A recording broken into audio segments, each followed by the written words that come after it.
Good evening, Giovanni.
I certainly think we should, yes.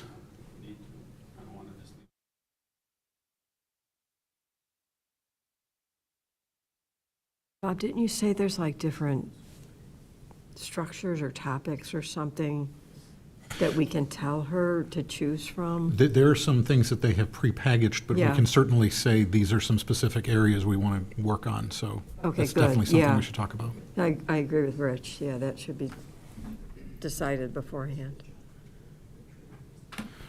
Well beforehand. Yeah.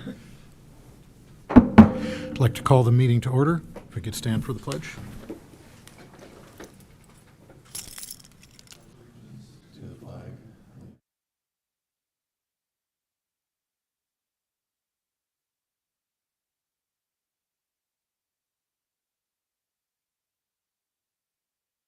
Welcome, everyone, to the June District 94 Committee of the Whole meeting. Mission statement, please.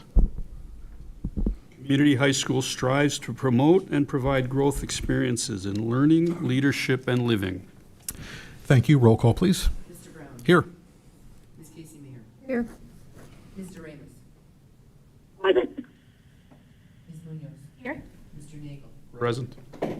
Saik. Present. Mr. Zuniga. Here. All right, that brings us to public participation. This is the portion of our meeting where any member of the public can address the Board of Education on any topic. Presentations are limited to no more than 5 minutes per person, with a total time limit of 30 minutes for public participation. Personal charges or complaints against individual employees, volunteers, or students of the district should not be initiated during public comment. And due to legislative restrictions on what boards can or cannot comment on, the board does not engage in a dialogue during public participation, but will listen to concerns and, where appropriate, direct the administration to follow up.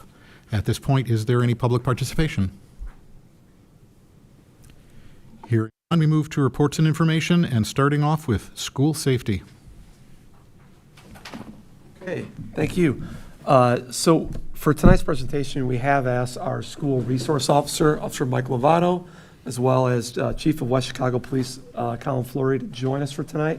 So I have a few overall topics around school safety that I want to go through just as an informational update for everyone. And then obviously we'll have an opportunity for some questions and discussion that I'm hoping Officer Lovato and Chief Flory can help us through. So here are the 5 topics I really do want to update and bring the board along with regarding our approach to school safety, the philosophical approach we have, our other safety measures that we also have in place, the increases to student services that we have done in the past 2 years, as well as our annual drill and our policy on weapons as a school district. So first is our safety approach. We subscribe to the run, hide, fight approach. And these are not to be looked at as a sequence of events, but rather a group of options that individuals are meant to access if there is a crisis or some kind of harm or danger within the school. running if possible, hiding if escape is not possible, and then fighting only as a last resort. In addition to our run, hide, fight approach, if there were a crisis of safety within the school, we also have several other safety measures that we employ at all times to make sure that we are as up to date as well as attuned to school safety as we can be. The first and most important, I will just say, is our full-time school resource officer on campus, and that being Officer Lovato, who I want to say 12 years, Officer Lovato? Plus or minus 12 years. In addition to Officer Lovato being here, we also have an incredible capacity for a rapid response if there were a crisis here. And there's a couple of things that make that really possible, in addition to our geographic advantage of being about 600 meters from the West Chicago Police Station as the crow flies. So our police station is very nearby. We have key boxes with a punch code at 4 of our main entrances for officers to access a master key to every single lock in this building. So there is no need for an officer to have to wait for somebody with a key if they need to get into an area. They know the punch code. They are at 4 specific locations. They can get a master key and access any area in the building as soon as they need to. Additionally, police officers in West Chicago have fob access to our building, meaning that they can swipe in electronically into our main entrances and get access to the building immediately. Police officers also have access to our camera system, both from the police station as well as their squad cars. So they can access what's going on in our building and get a view of that immediately. Also, in the last 2 years, again, thanks to the board for this increased investment, we have a very significantly increased security presence who are our eyes and ears around the building that we contract through Andy Frayne, and they've been invaluable, especially in this return to school as we've expanded our square footage from the construction that was completed 2 years ago. They've been really wonderful. I also, and I'll tell you, this is not the first high school I've worked in, I am very impressed with and really supportive of our morning entrance procedures. What I mean by that is there are 2 spots that you enter the high school here. You enter door H on the south end, or you enter door B on the west end here. Door B is the one I would say probably about 60 to 65% of our students access that because of bus drop-off. But our kids are so well behaved. They walk in 2 by 2, and every student coming in is showing their ID to 2 security guards on the interior, and they're looking for IDs. If you don't have an ID, we have your backup ID. Just go right into the attendance office as well. So there's not someone getting by us without showing an ID or knowing who it is that walks in the building. In addition to that, we have multiple administrators who stand outside, myself included. If there is a visitor or someone we don't recognize, we're able to engage that stranger immediately and have them access a different entrance if they have an appointment here at the building. Additionally, over the years, as you have probably noticed, we have added a significant amount of security cameras in the building and upgraded the high definition capability of those cameras. I want to say when we first put cameras in, we started with about 13, and we struggled to count them all today, but we're in that 80 to 90 camera range. We have very, very few blind spots in this building, and our security personnel from Andy Frayne, as well as our deans, as well as multiple other administrators, have access to those cameras in multiple spots in the building and are very adept at using them and doing that process of following someone from camera to camera to camera to camera, and then communicating if there is someone that needs to be engaged, stopped, brought to the office, whatever it might be. Our systems are very, very tight on that. Additionally, and this is again due in part to the infrastructure from our construction projects, school-wide access to the PA system. So I remember the days when I was in high school, there were 2 spots in the building where you could access the PA, and you pressed that button and you heard that little monotone come over, and that was the only way you could give an all-school message.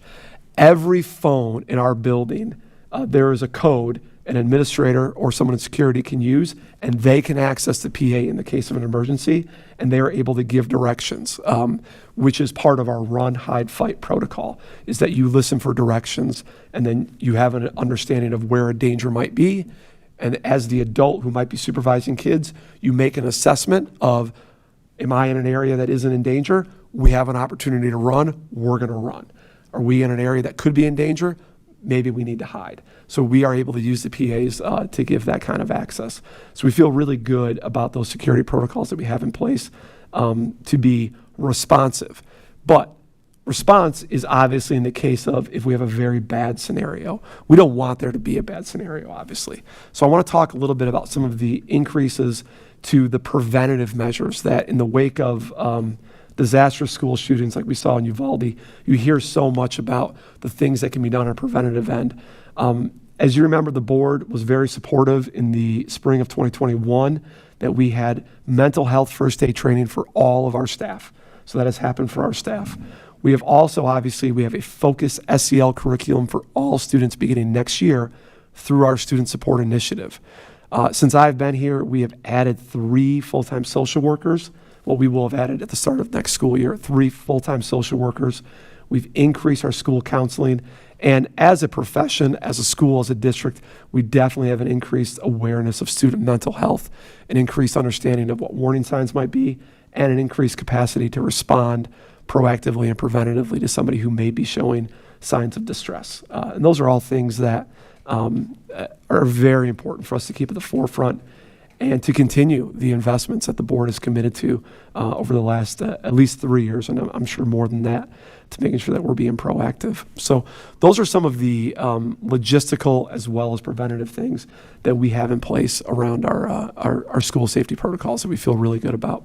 But I know obviously we probably want to have some discussions as well. I do want to reiterate too, sorry. We also conducted our active shooter drill last year on October 12th. That is really something that simulates the act of there being an intruder in the building for our officers, our administrators, and our security staff. Years and years ago, most schools have went away from a very, I guess what I'll say, a realistic simulation. I remember early in my administrative career participating in a very, very real simulation in which makeup artists and others made it feel as real as possible. Those began to have some traumatic side effects, and people really felt that that was too realistic. So this is very much for the officers, the administrators, security, to understand what those responses need to be. And also our students and staff do review a video during that time about our run, hide, fight protocol and go over that at that time too. But that is an annual event that we take place in. And last but not least, before we turn it over to questions, we do have in our student handbook as well as in our board policies a no tolerance policy around anybody possessing a firearm on campus, as well as anybody possessing and using or attempting to use knife, brass knuckles, or other weapons with the potential for lethality as well too. So with that, and I do want to invite Officer Lovato and Chief Fleur if you want to come up here in case we need to use the microphone. If there are any questions or discussions around, this incredibly important topic right now.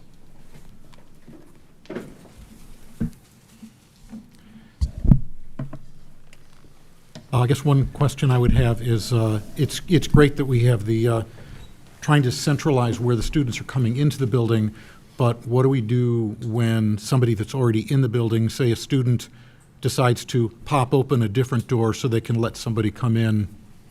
Because that happens, I've seen it. That has happened. What our security does, what Andy Frayne does, is they're always monitoring the people that are at entrance B. They're always monitoring the cameras, and they're flipping through the doorways to see if that is happening. And they've caught several times that incident is occurring. And then what they do is radio to either myself or other Andy Frayne security guards who will go there, lock the door, take the student who may be opening that door, bringing them down to the dean's office to take care of it. You feel that we're We're doing what we protecting can. students Yes, we're as best we trying. can from Yes. doing that. I guess another question I had is there was some recent focus. I saw a clip from one of the Chicago TV news stations where they were highlighting the system that District 34 just put in, where they've got the pull switches in case there's an active shooter, and it lets you know where to go to get away from where the active shooter is. Is that something that might make sense for our district to look into, given that we've got a much more complicated building than they do? The Blue Point system. I'm not a salesman for Blue Point. I definitely think it would be worth everybody looking at to see if it would fit as a possible solution for the school district. It does have its definite positive aspects to it. But, you have to, it's not perfect, right? And there isn't anybody that's looking for a silver bullet on this per se, is you're not gonna find it in every system, right? There's no way no system, including Bluepoint, is gonna 100% protect it. But it would be another thing to look at as a possibility to continue to kind of target hardening and that notification system. But it does have its valid points to it, but there is some things that there is certain weaknesses to it also. In your professional opinion, knowing what we're already doing, do you feel that that would be making us, as you said, a harder target, or do you think that it's not going to be adding much to us? I don't know that it'd make it a harder target. It can increase the response time from the police department, so basically the system itself is more informational for us, right? So as part of the system, it allows the teachers to give out information, text messages that would come to my officers to kind of help us coordinate. I've been involved personally in two actively involved active shooter situations that I responded to as a police officer when I was in Elgin. And then I would also assisted at the command post for Henry Pratt and Aurora. And I'll tell you that every one of these is a snowflake. They're all different. There's no one way that these active shooters work. There's not one solution that can make all of them safe. A big part of it is the communication.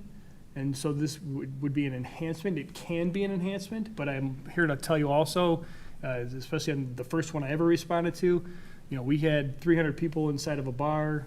The guy walked in, started shooting at people inside of the bar. I was a second officer there. And we were looking at 300 some people inside of a bar. And the information is only as good as, I can only use it as good as what's coming in. And people tend to get scared and they start giving bad information. Oh, the shooter's on the first floor, he's on the second floor, he's on the third floor. And it starts almost becoming information overload sometimes for the officers because you start getting wrong information, right? They'll hear something about a shooter on the second floor when he's really on the first floor, but someone ran to the second floor and said someone's shooting, right? So it's not perfect. I'll tell you that having access to your camera system is a major plus. It's a huge bonus to have. It's an extremely important system to have, and for our officers to have access to, because then it helps me kind of coordinate what we can see on the cameras, especially if you're Andy Frayne personnel, or Officer Lovato, or the principals, or any of your staff kind of can help us coordinate and see where it's happening live. The Bluepoint is kind of an enhancement to that, right? So it helps kind of that. It also does, one thing that it also helps on, but this is, you already have a radio system and a phone system in place and whatnot, is it helps kind of communicate those quickly out. But you have a system already in place that is pretty robust when I compare to other schools that I've dealt with over the years. So you're already well on the right track of everything that you could possibly, kudos to you guys. And supporting all this, is it something that could help? It may, but it's definitely worth looking at. Again, knowing that every scenario is different, do you think there's something else that we ought to be looking at to make us as secure as we reasonably can be? I mean, when you talk about the doors and it happened a lot when I was in Elgin. So I was in charge of the SROs for U46 and all the middle schools and high schools in Elgin. And the big problem we had was the propping open of doors, right? So there are different types of alarm and notification systems that you could put on, maybe look at putting on doors that might notify your staff if someone's propped open a door. That's another possibility.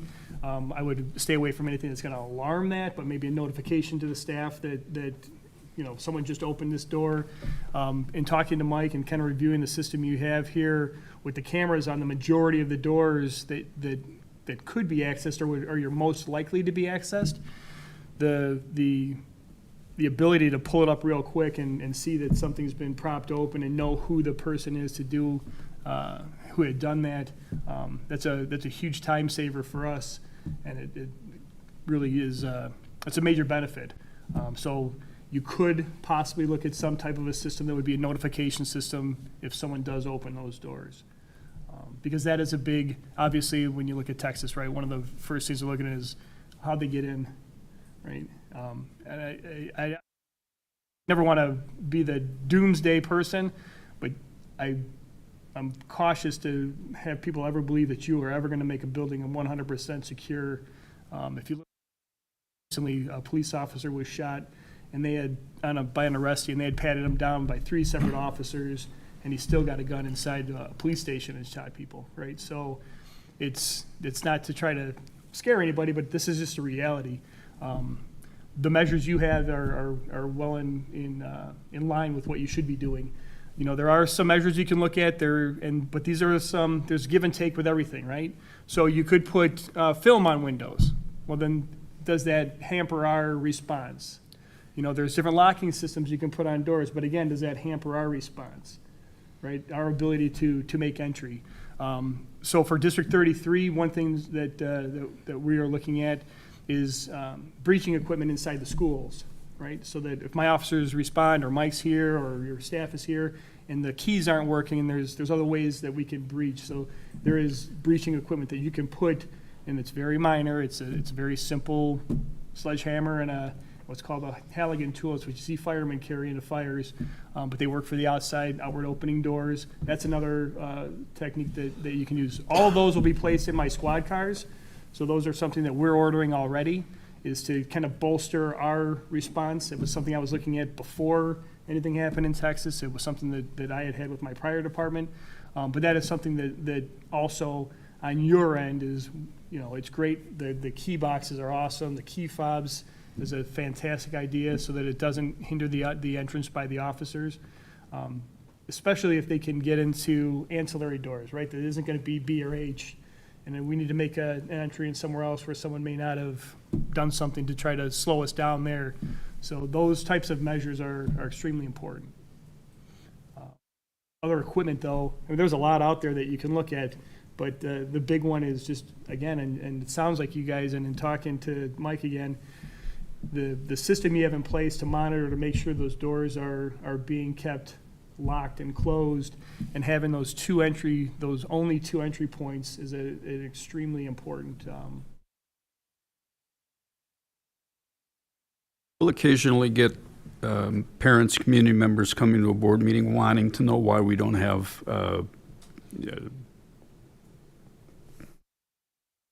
metal detectors. Thank you. What are your thoughts on pros and cons of that, so we have answers? I will tell you that my personal view is that they create a false sense of security, is what I believe. Number one, it creates a false sense of security because you're always going to find someone that's going to slip something past them. And you hate to let your guard down. And could you find something? Once they know they're just going to find an alternative way to get it inside, right? I think that personally, I think it kind of takes that feeling of, I feel like I'm going to school in a prison, and it doesn't create an environment I think that most people would want their kids to have to go to. And again, I don't know that it's worth, you know, we're not in some bad neighborhood in Chicago where there's guns constantly flowing in. I just don't think that you're going to get the bang for the buck on what you're looking for there. And on kind of a tactical end of it, if you're running kids in 2 by 2 now, that's already not the fastest process, but it's a very good process to have, because identifying who's in your school is of utmost importance. And again, verifying and having them have their IDs on them at all time and knowing who's supposed to be there and who's not is extremely important.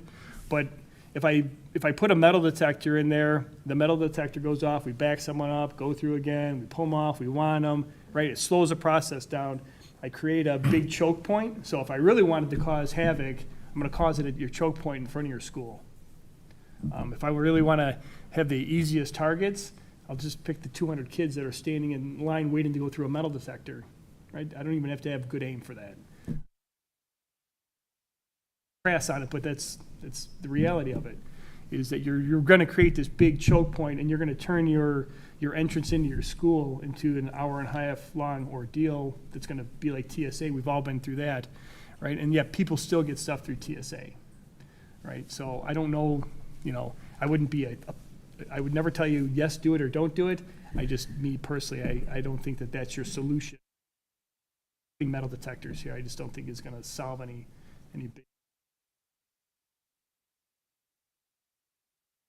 Short of, if we don't have a metal detector, is there anything that we can do to make it less likely that a student may be carrying around a weapon in their backpack that they haven't pulled out, but they have it there and theoretically they could?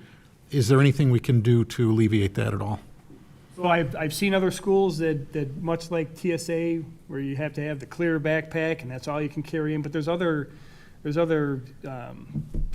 issues related to that. Okay, well, I'm a cheerleader and I've got this and I've got all these, my undergarments inside there, right? And now the staff is looking at all this stuff going through, right? So you start looking at some privacy issues that are different. But there are other ways. Some schools don't allow kids to have their shirts untucked, right? So they don't deal with the whole issue of them tucking stuff into the front of their shirt and then lifting up their shirt. There's different dress code type issues that you can look at that would keep that from being a possibility. You know, you can't wear your coat while you're walking around in school. Maybe you don't carry around your backpack between schools. You can only carry your books. So there's measures you can take, but with 2,200 students, it might be a difficult thing to realistically be able to control in a meaningful manner. I have a question, if you could just kind of walk us through, because as Bob's alluding to, it's actually very easy, I think, for a student to walk around here with a gun in their backpack, as we've recently learned. So say you're in a classroom, what are the steps right now if a student either pulled out a gun, like wasn't really even doing anything, but it became apparent a student was a potential threat? Is there something in the classroom, a button or something that they? All of the phones in the classroom have an emergency button. Okay. When you push that emergency button, it comes to like 8 different people in the building. There's some secretaries, myself, the assistant principal, the dean's assistants. We get an emergency from whatever room number this is in. So the teacher gets instant access to somebody that can pick up the phone and say, hey, there might be a kid with a gun in my office. If I'm not the person that picks up the phone, whoever's on that radio has direct access to me. Okay. And then it'll be, call me, and I'm gonna come take care of the problem. Is that a discrete process? They just push a button, or do they have to push a button and pick it up and talk to somebody? Well, it would be like picking it up and talking to somebody. It's like a regular phone call. So it's except- nothing that they could do discreetly, like, this is bad, but I don't want to let them know that I'm aware of it, you Like I'm know? pushing the button under the table type of a thing. Right, you so on the know. phone, there's like a list, or there's a series of buttons. If they would walk to the phone, push the emergency button, it's nothing is happening outside of a normal phone call, and they could just say, hey, I need the SRO to my classroom. And the SRO is gonna come to your classroom. As simple as that. But if it comes in through the emergency line, it might be taken a little differently. Or if I'm in my office and the emergency line goes off, I'm usually the first one to answer it. So that's somebody says- different than the other line? So say something started, it was even worse than I'm thinking somebody may have a weapon, to where somebody actually pulls it out and starts threatening people. What does a teacher do then? So They have to go back to that same phone and So make they're a gonna- phone call? If one of the teachers happens to have a radio, they would actually just come over the radio and everybody would respond. If it's just a teacher in a normal classroom, they would have to do something, whether it would be go to the phone, make some way to get a hold of us. If they pull out their phone and dial 911, or pull out their phone and dial my extension, to come to me or something. But if, Their own cell phone. right, I mean, if at any moment in time, we don't know exactly what any student is thinking or what they're doing. Right. But the quickest response we're gonna have is, the quicker you can get a hold of me, the quicker we're gonna have a response. And the emergency line gets a hold of, as I said, multiple people in the building at the same time. And then, or my cell phone number, or my extension, they can call my phone directly from their phone. I think it's also important too, something like that is ultimately gonna cause a commotion or a noise. And with having roughly 15 security guards who are moving around the building, as well as dean's aides or others, that commotion's gonna become apparent, and there's gonna be a response in a school. Also, Officer Lovato's point, just the ubiquity of cell phones everywhere, someone's gonna call 911 or someone's gonna text somebody. It doesn't take long for some kind of commotion to get to our attention and to have the proper people as quickly as possible. And again, back to the slides, Officer Lovato's presence on campus at all times that is the first, best, fastest response we Right. could possibly have. Right. I'm just picturing a student in a classroom over here, and you're way over there, and she's in this, I'm really afraid, and I don't know what to do. And then she has to pull out a cell phone or her own cell phone in front of a potential bad situation while she's trying to remain calm for the kids and not alert this potential problem. I think you can see the scenario that's running through my head, and what's the quickest way to get somebody there without being obvious? I think this is what you were What we trying to also try allude to to, do too. is like, myself will have conversation with the divisions. We have a meeting, we actually discuss this exact type of thing. Okay. How to respond, what to do, what to look for, how to respond before it happens, while it happens. We have that conversation. So we try to meet with the divisions individually with everybody and have that talk. This year, that'll be at the beginning of the year. Officer Lovato will visit all the departments, talk about their geographic area, talk about those hypotheticals and how to respond. Is that new, or you've been doing this? We've done it in the past. Okay, We're trying to do it more frequently, okay, but just to keep everybody on the same page. yeah. So what are our staff actually trained to do? I mean, how are they trained to recognize this is a potential threat before it becomes apparent? Basically, if a staff member happens to see a kid open up a backpack and it looks like there's something in there, unless they see what happens, unless something actually happens, they're not like trained for body language, I suppose. I mean, we don't send our teachers for that type of stuff, but generally Are they trained to respond to, if they get this sense that something's not right here, they should act? Or are they not told Yeah, if not to they're- act unless you know for sure that it's a... No, because it's, if you think something is wrong, I would rather you be wrong and me show up and look into a situation and be wrong than you not act and something actually happens. So they're told to follow their instincts, basically. Going back a number of years, we had 2 SROs. Of course, a lot fewer anti-frame. And not to ask a loaded question, he says, I'm sure they don't want to answer directly, but what is the right mix? Or should we have a second SRO? Are there advantages? I mean, the number of square feet of this building have increased pretty substantially in the last 15, 20 years. And are we being, pound foolish on this? Well, I'm sort of biased to that question. I would like 3 or 4. But obviously, no matter what it is beneficial. In my eyes, it's beneficial because there's 2 of us, we can cover more ground in less time. Biased to that situation. I will say, so operationally for me right now, I would have a very difficult time having the officer to put in the school. So we are in an era right now where it's the highest number of retirements from law enforcement and the lowest number of applicants. So on average, for me to fully train an officer, it takes about 8 months, so 4 months in the academy and another 4 months of training before they're put out on the street. So you're looking at about an 8-month window before I could even possibly get one, and I'm still trying to get us back to full manpower right now.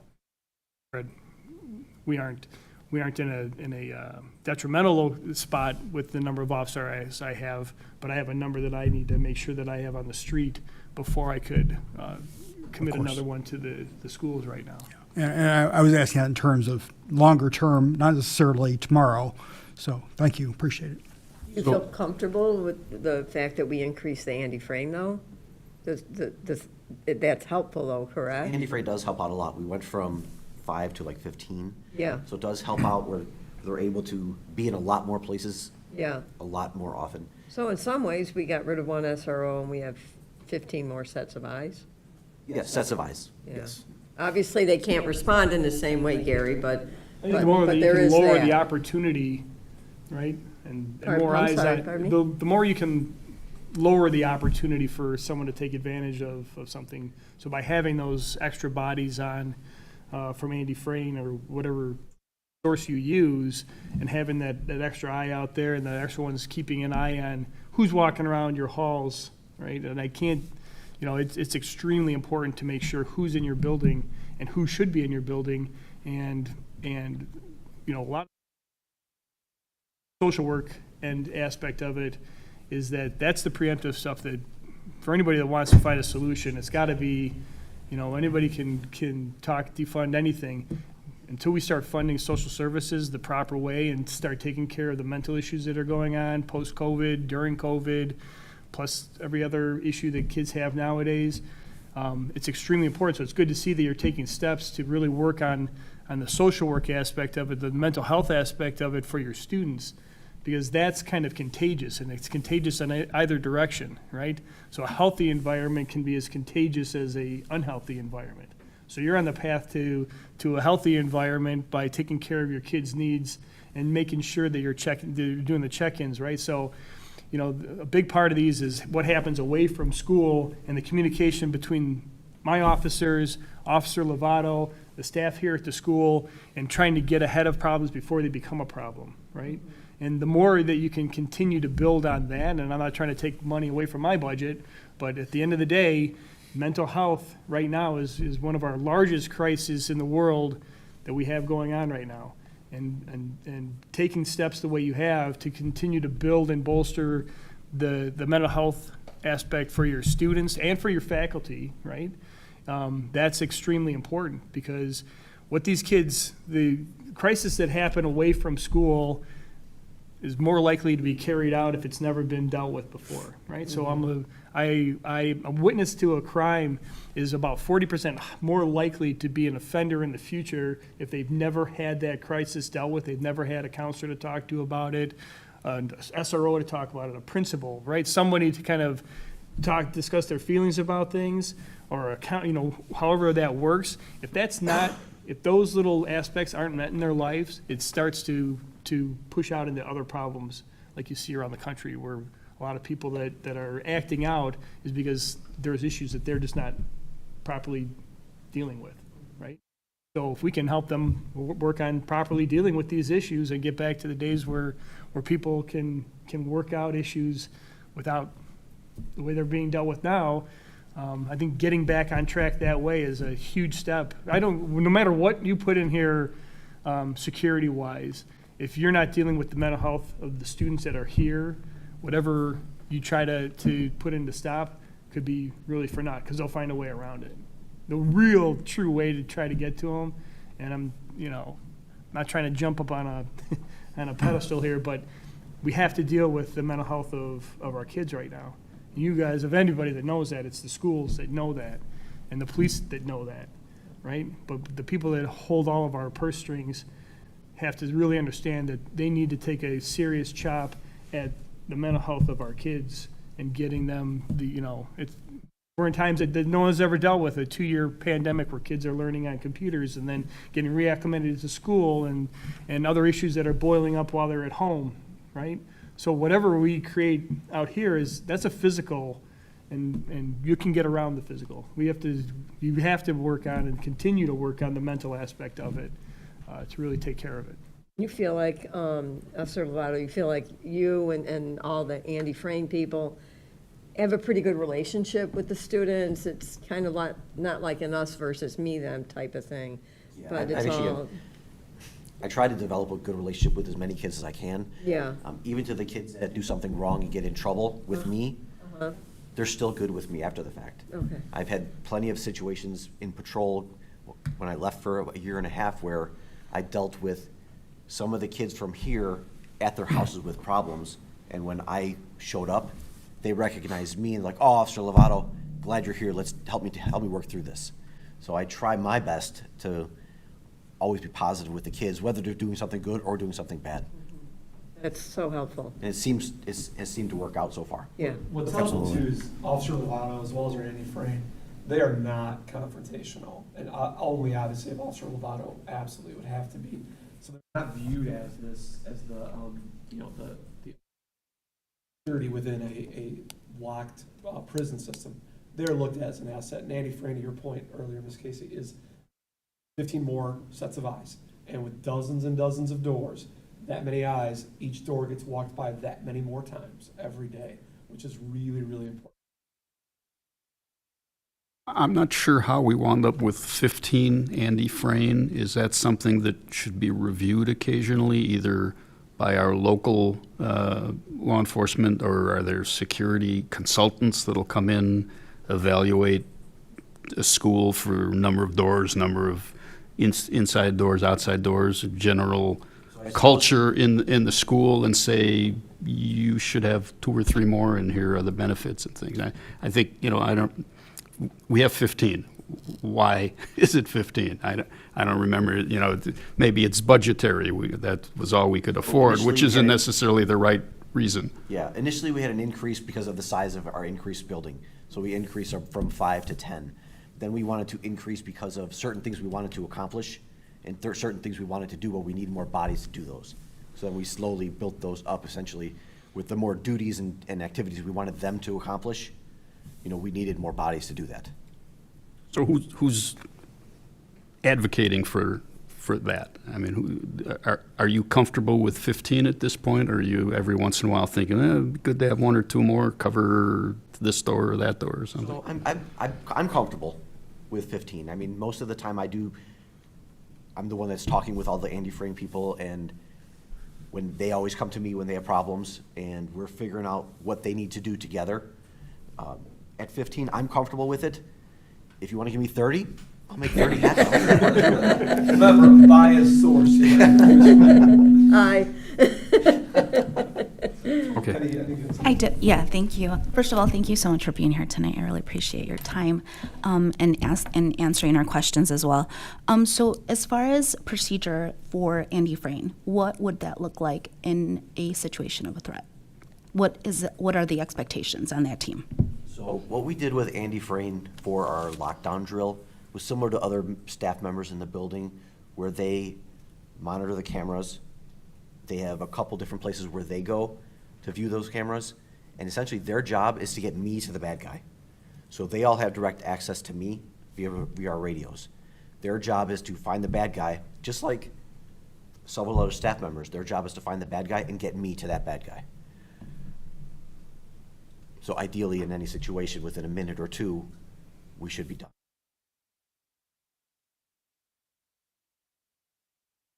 Not on the other side of the building. He's fast, though. Other questions? Any other questions or comments relating to school safety at this point? Really quick, just what is the training that they have, Andy Frayne? What is their background or training, or how are they? However, Andy Frayne trains them, or what their requirements are to do. I mean, I don't know about that. What they do as far as like lockdowns and procedures are basically through me. Oh, okay. Okay, so they align with how you would expect them to respond. Thank you. And I just want to echo Penny with a huge, huge thank you for being here, explaining this.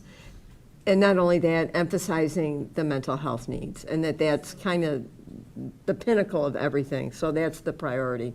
And when those needs aren't met, that's what trickles down into something bad happening.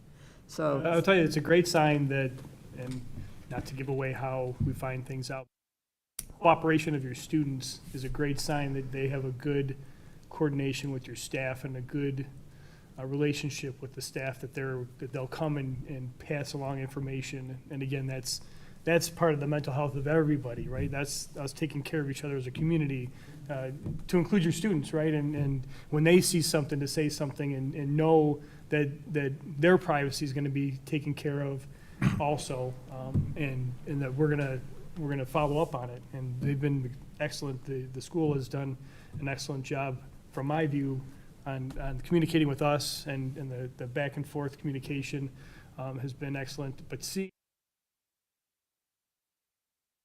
them forward to make sure that their school is safe too is a huge benchmark to have. When we start with SSI, will school security and school safety be threaded into those conversations as well? So we originally mapped out that curriculum.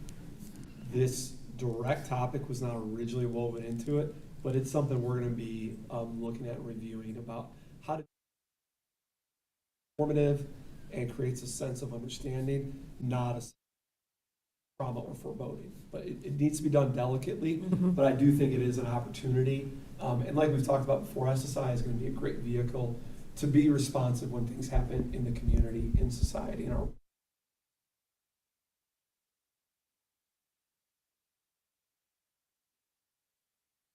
And I would add that, Rich, I really do think we're poised to, again, take a step forward in really addressing the social and emotional needs of our kids. With SSI, the increase in social workers and counselors, those are all huge. But even before Uvalde, which is tragic, and I know we jumped to what's the right response in a very urgent crisis situation, the front end, like everyone has already said, is really important. But even before Uvalde, we were talking among administrators about the impact of COVID and how it really has isolated individuals for a lot of reasons. And as much as about 6 or 8 years ago, we initiated a one-to-one Chromebook initiative. What I talked to administrators about was coming into next year, or really this year now, we need to have a one-to-one relationship initiative with our kids. And so one-to-one being person to person. And we have a lot of things in place to make that happen. So, shifting the one-to-one phrase from Chromebooks to relationships and using SSI, using the additional social emotional supports, and pulling that all together is going to be huge for really addressing a lot of the mental health issues that we're seeing. The mental health first aid training for all staff was also a piece of that, to get everyone aware, to have eyes on that piece. So I think we're in a good spot to move forward with that. I have another question too that kind of led me to think about that, the whole one-on-one aspect. And this is addressing kids that are no longer in the school for various reasons. I mean, we have kids move away and they're with their parents and they're in another town or whatever, but we have kids that leave the school for one reason or another, and probably a good portion of those kids are having some type of mental health problems, and that's why they're not tolerating school for various reasons. Do we try and keep in touch with those people in any meaningful way? Because those are a lot of the kids that come back and because they are feeling isolated, like you said, and maybe that's why they weren't tolerating school. But those are the kids that kind of come back and are the problem. So I don't know if we're still trying to continue to reach out to them. I know you're not in the school anymore, but we just want to check in and make sure that you're okay. And I guess just so they don't feel alone and continue to feel isolated, so they don't feel like they have to come back and do some retaliation because they feel like they got shut out, be it right or wrong. I'm not saying it's the school's fault. I'm trying to see it from their perspective. I guess to try and ward off those kind of evil spirit type of situations. Does that make sense what I'm trying to ask? It absolutely makes sense, and there's a systematic answer and then there's an anecdotal answer. So what I can say is anecdotally, there are some of those students who are in the wind. There may be some staff who have a relationship, who have reached out. I can think of one young lady that myself and one of our deans have reached out to, who's no longer a student here, come back. Yeah. And there are a very decent number of those kids who do leave us for whatever reason, a lot of times. But systematically, the only official checkpoint is at the end of what would have been their 4th year, there is an attempt to contact to see, did they enroll in X, Y, or Z? Did they go somewhere else? What is that? So is that attempt made? I will say, though, it's an elusive population. Yeah. Phone numbers change constantly. Sometimes their residence is transient, who they're living with or what town. They are hard to get a hold of. And sometimes, at least when they initially, they don't want to be gotten a hold of. Yeah. So. Yeah, but maybe We even don't just have a good check in system with for the that. parents. I And know. I can't even pretend to know what that would look like, if I'm being really honest. What a good system to keep tabs on that group would be. I don't know yet. Yeah, but maybe it's something to think about. Just a phone call or something, just to, if possible, to check in with the parents and say, we just want to let you know we still care, and is everything going okay? Yeah. Any other questions or comments? Thank you for a wonderful presentation. Definitely appreciate it and appreciate all that you do to keep our students safe and our staff safe every day. I did hear some interesting ideas tonight that I think would be good to have some follow-up discussions with the board and the administration, possibly whether this Blue Point system would make sense for us, the idea of potential alarms to watch door propping, breaching equipment, and the possibility of additional SRO, and whether we wanted to look at standards for backpack or school dress that might make us safer. So I think those would be some good follow-up things that we should look into and have some further discussion on. Anything else anybody wants to throw out? I think just the following up with students that are no longer here, if possible. I know it's not the easiest thing, but it might be worth looking into. I just want to say from an administrative standpoint, our partnership with the police department is outstanding. Not only in if there is an emergency or we need to come together, but also before and after that. Our situation we had at the end of April was dealt with as well as it could be in both the logistical procedures as well as the communication afterward. We just really appreciated that. And I think it was very apparent to everybody. We were in lockstep as a school, as a police department. And as we can all see, that is incredibly important. And that's a relationship that we have here. And it's thanks. Absolutely. We definitely appreciate the West Chicago Police Department and all you do to keep us all safe. Thank you. Please Thank keep you. up the good work. Thank you. Thank you very, very much. Thank you. Thank You're welcome to stay. All right, that brings us to facility plan.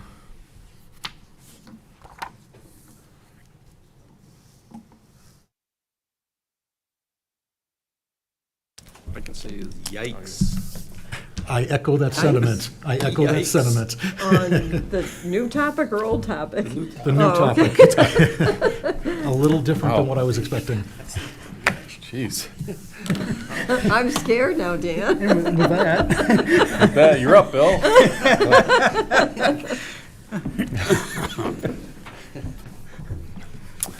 So yeah, this is Bill Templin, as you all know, and DLA obviously worked through a facility assessment long-range plan that he's going to walk through. I'm going to throw up a presentation on there that you already have in front of you, and Bill's just going to walk through some of the high points of that. Okay, thanks, Dan. First, I'm just going to kind of go through the approach of what we do on an assessment or a long-range plan.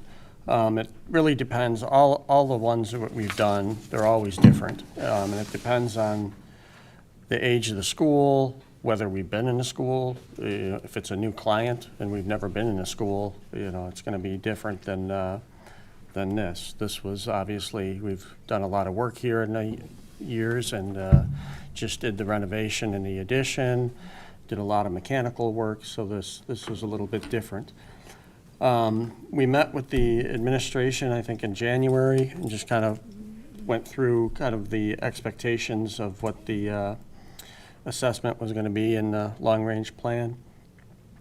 And then we walked the building and the site on 2 different occasions, just kind of getting a handle, mostly on what wasn't done as far as the renovation, the stuff that didn't get done, flooring, lighting, and ceilings mostly.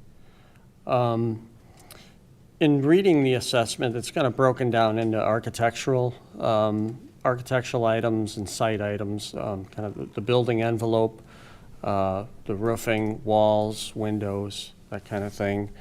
And then the site work, same thing, the parking lots, the track and the turf, obviously new. And then there's plans in each of the, for the roofing and the parking lots, there's color-coded plans that show kind of the severity or the priorities of what needs to be done when. And then the other architectural item is kind of the cosmetic, the flooring, the remaining flooring and the ceilings and the lighting and remodeling existing washrooms. And then the other part of the assessment would be the mechanical items. There's a narrative of of all the items, all the major mechanical equipment, the boilers, the air handlers, the rooftop units.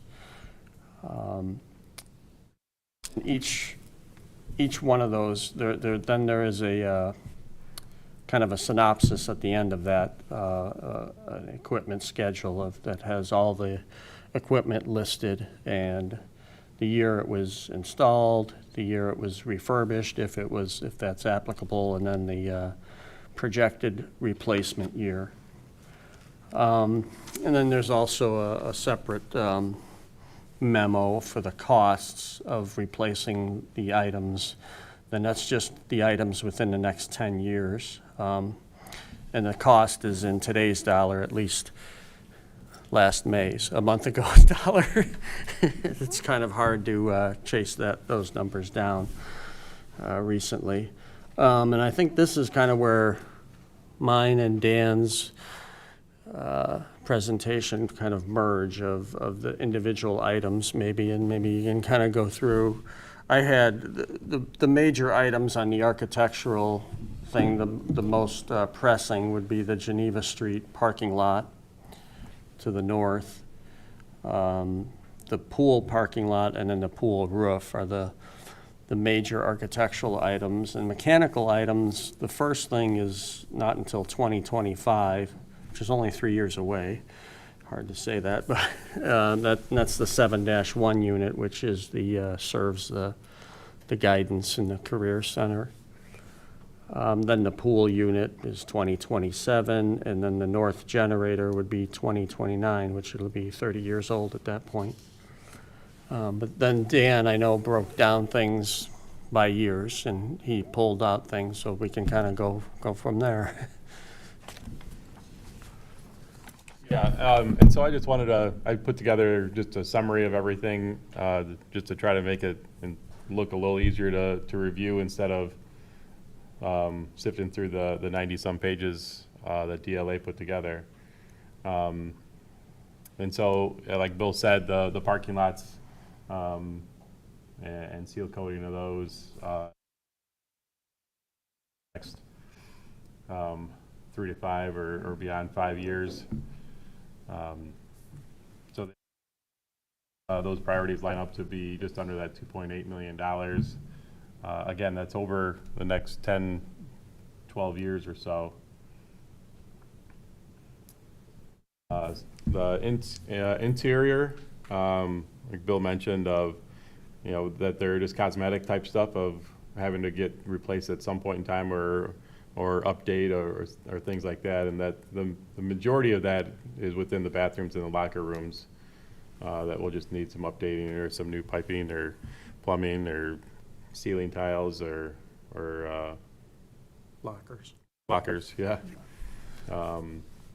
The doors there, that's for all the doors in the building. The ceiling, flooring, and lighting is all over the building. And then the field house floor for about $7 million. Again, this is all cosmetic type stuff that there's not a specific timetable to replace some of these things and update them, but over the next 10, 15 years. The things in bathrooms and locker rooms, they're functional. They're not gaining functionality by this. This is just, well, at a certain point, they're going to start wearing out. Is that the reason? You go into locker rooms and the lockers look fine, but then you start going up to them and trying to operate them, and like 1 and 3 work or something. It's mostly the mechanisms, which probably just that could be replaced. Just the.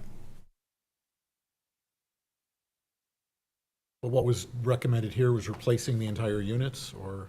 That could be, we could talk about that. It would just be looking in to see whether they could actually get the actual parts to replace, because except for the pool locker room, boys' pool locker room is pretty, those lockers need to be replaced. They're pretty bad. Locker rooms and the team locker rooms, the lockers themselves really aren't that bad. It's more just the mechanisms, things like that.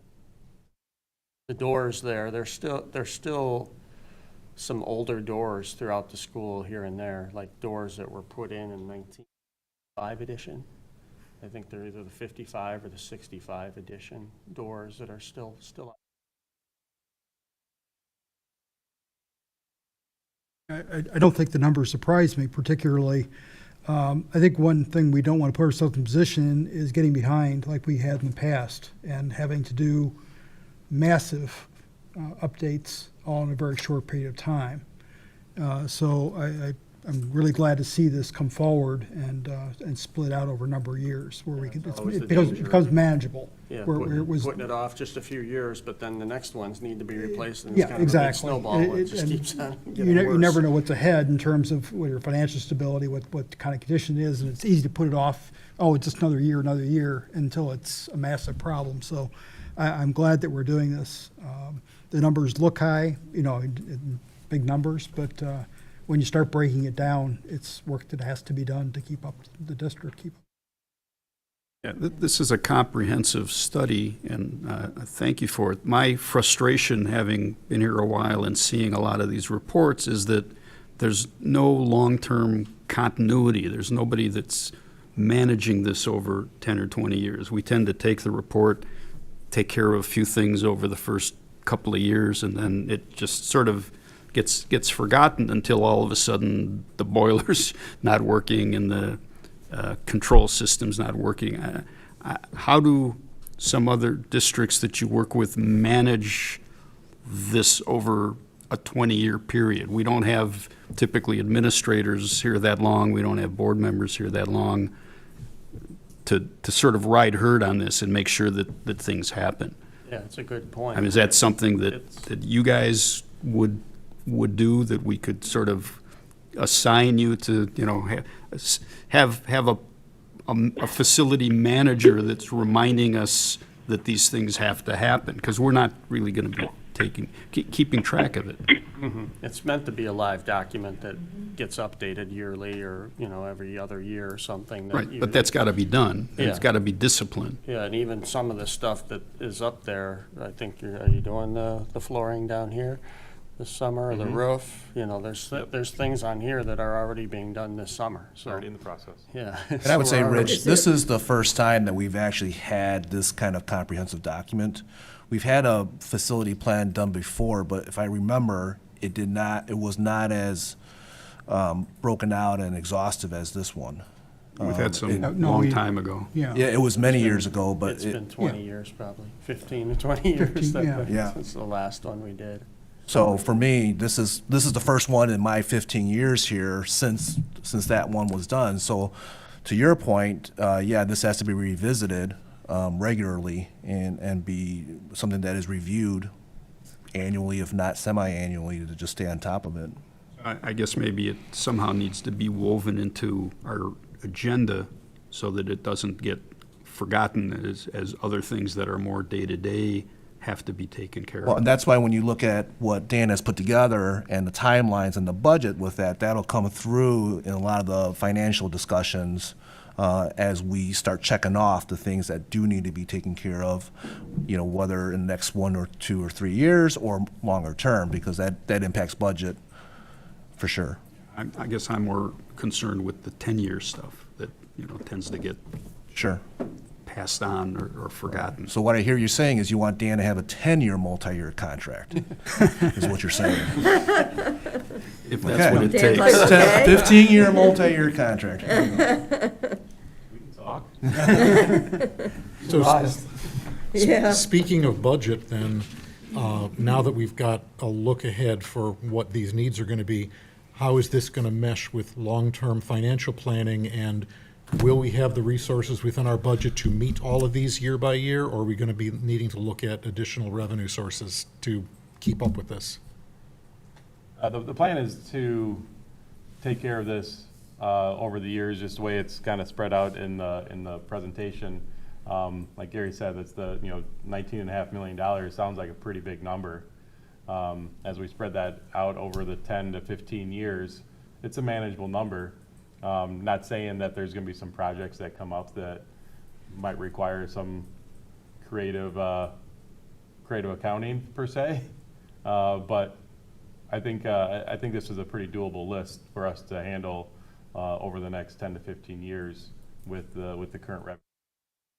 That's good to know, because when I first saw this, that was my first question is this going to mean a referendum, or how are we going to pay for this? So it's good to know that you feel we've got the resources over the years.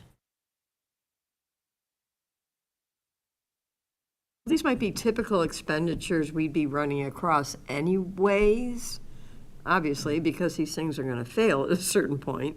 So we would normally be having these in the budget, but this is just giving us a long-range vision so that we know, like in year 6, when we're looking at the budget then, we kind of know, well, in 10 years, we've got these other big expenses coming up. This is the way we're supposed to be looking at this, correct? This is supposed to be. Not like this is all extra money that we need to come up with. This is a planning document that Yeah. will help us budget long-term and make sure that we can keep a. Yes. Especially for big ticket items like roofs, boilers, things like that, it's good to keep track of this is the time window when this is likely to need replacing. Otherwise, you can get blindsided by it. Right. Well, then we need to have the discipline to set aside money that we're not going to use on day-to-day things to be able to fund some of these big projects long-term. And we haven't been particularly good at that in the past. So is that something that we'll be putting into budgets going forward to make sure that it'll be allowing for these projects to happen without shortfalls? Yeah, this is, and we went through facility plans before, and most of the things that I've laid out in those discussions that we've had in the past included majority of these things that we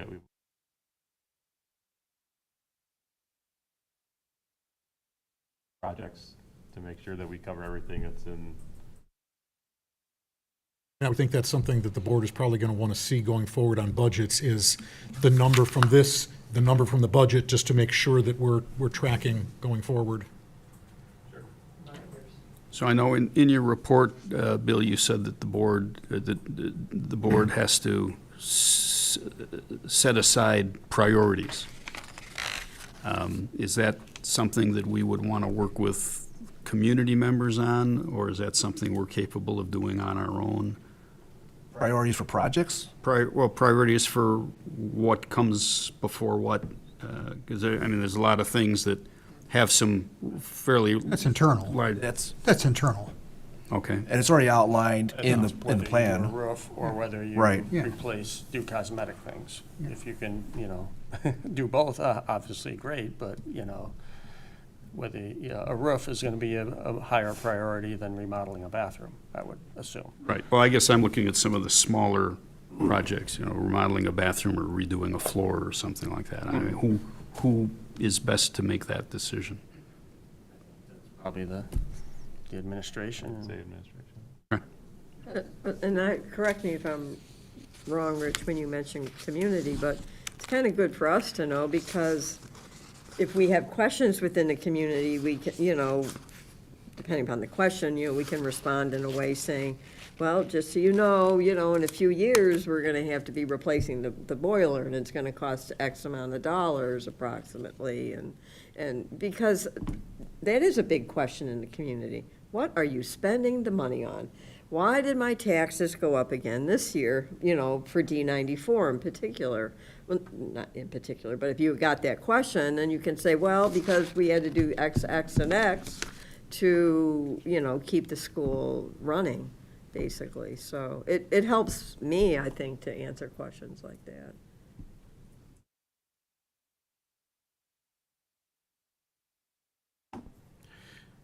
Anything else regarding the facility plan? All right, thank you for the eye-opening presentation. Now you can come out to my house and do this at my house. Hopefully the numbers wouldn't be quite this high. Yes. That brings us to discipline improvement plan. No, if you disconnect your computer.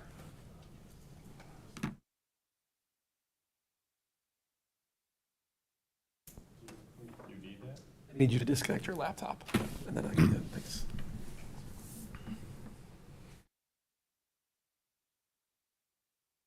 Thank you, Bill. Thank you.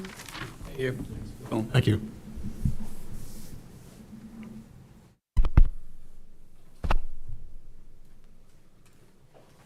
I will say, as Will is trying to transition into the slides, it has been invaluable to have Bill's knowledge of the building throughout the process, that, like him knowing the doors and when they were last replaced in the 1955 edition, has been really good. So his insight has been key. Thank you. So I do want to talk and update the board around our discipline improvement plan.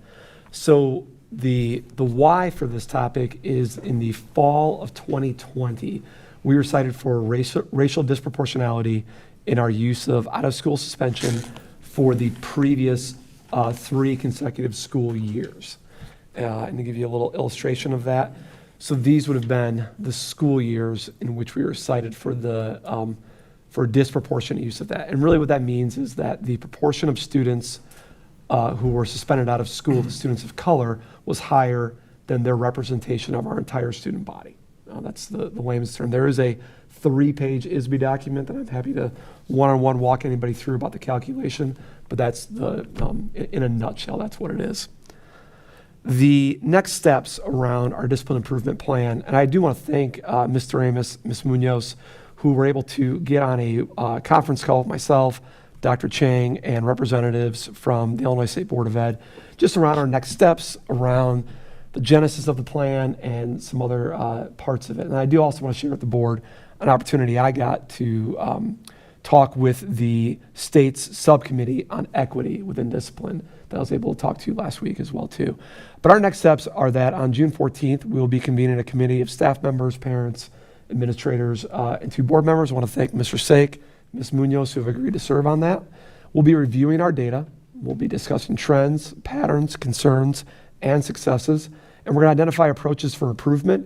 And we're going to also identify areas that we need to continue to emphasize for continued success. There is a template provided from ISB for the plan that they want us to submit.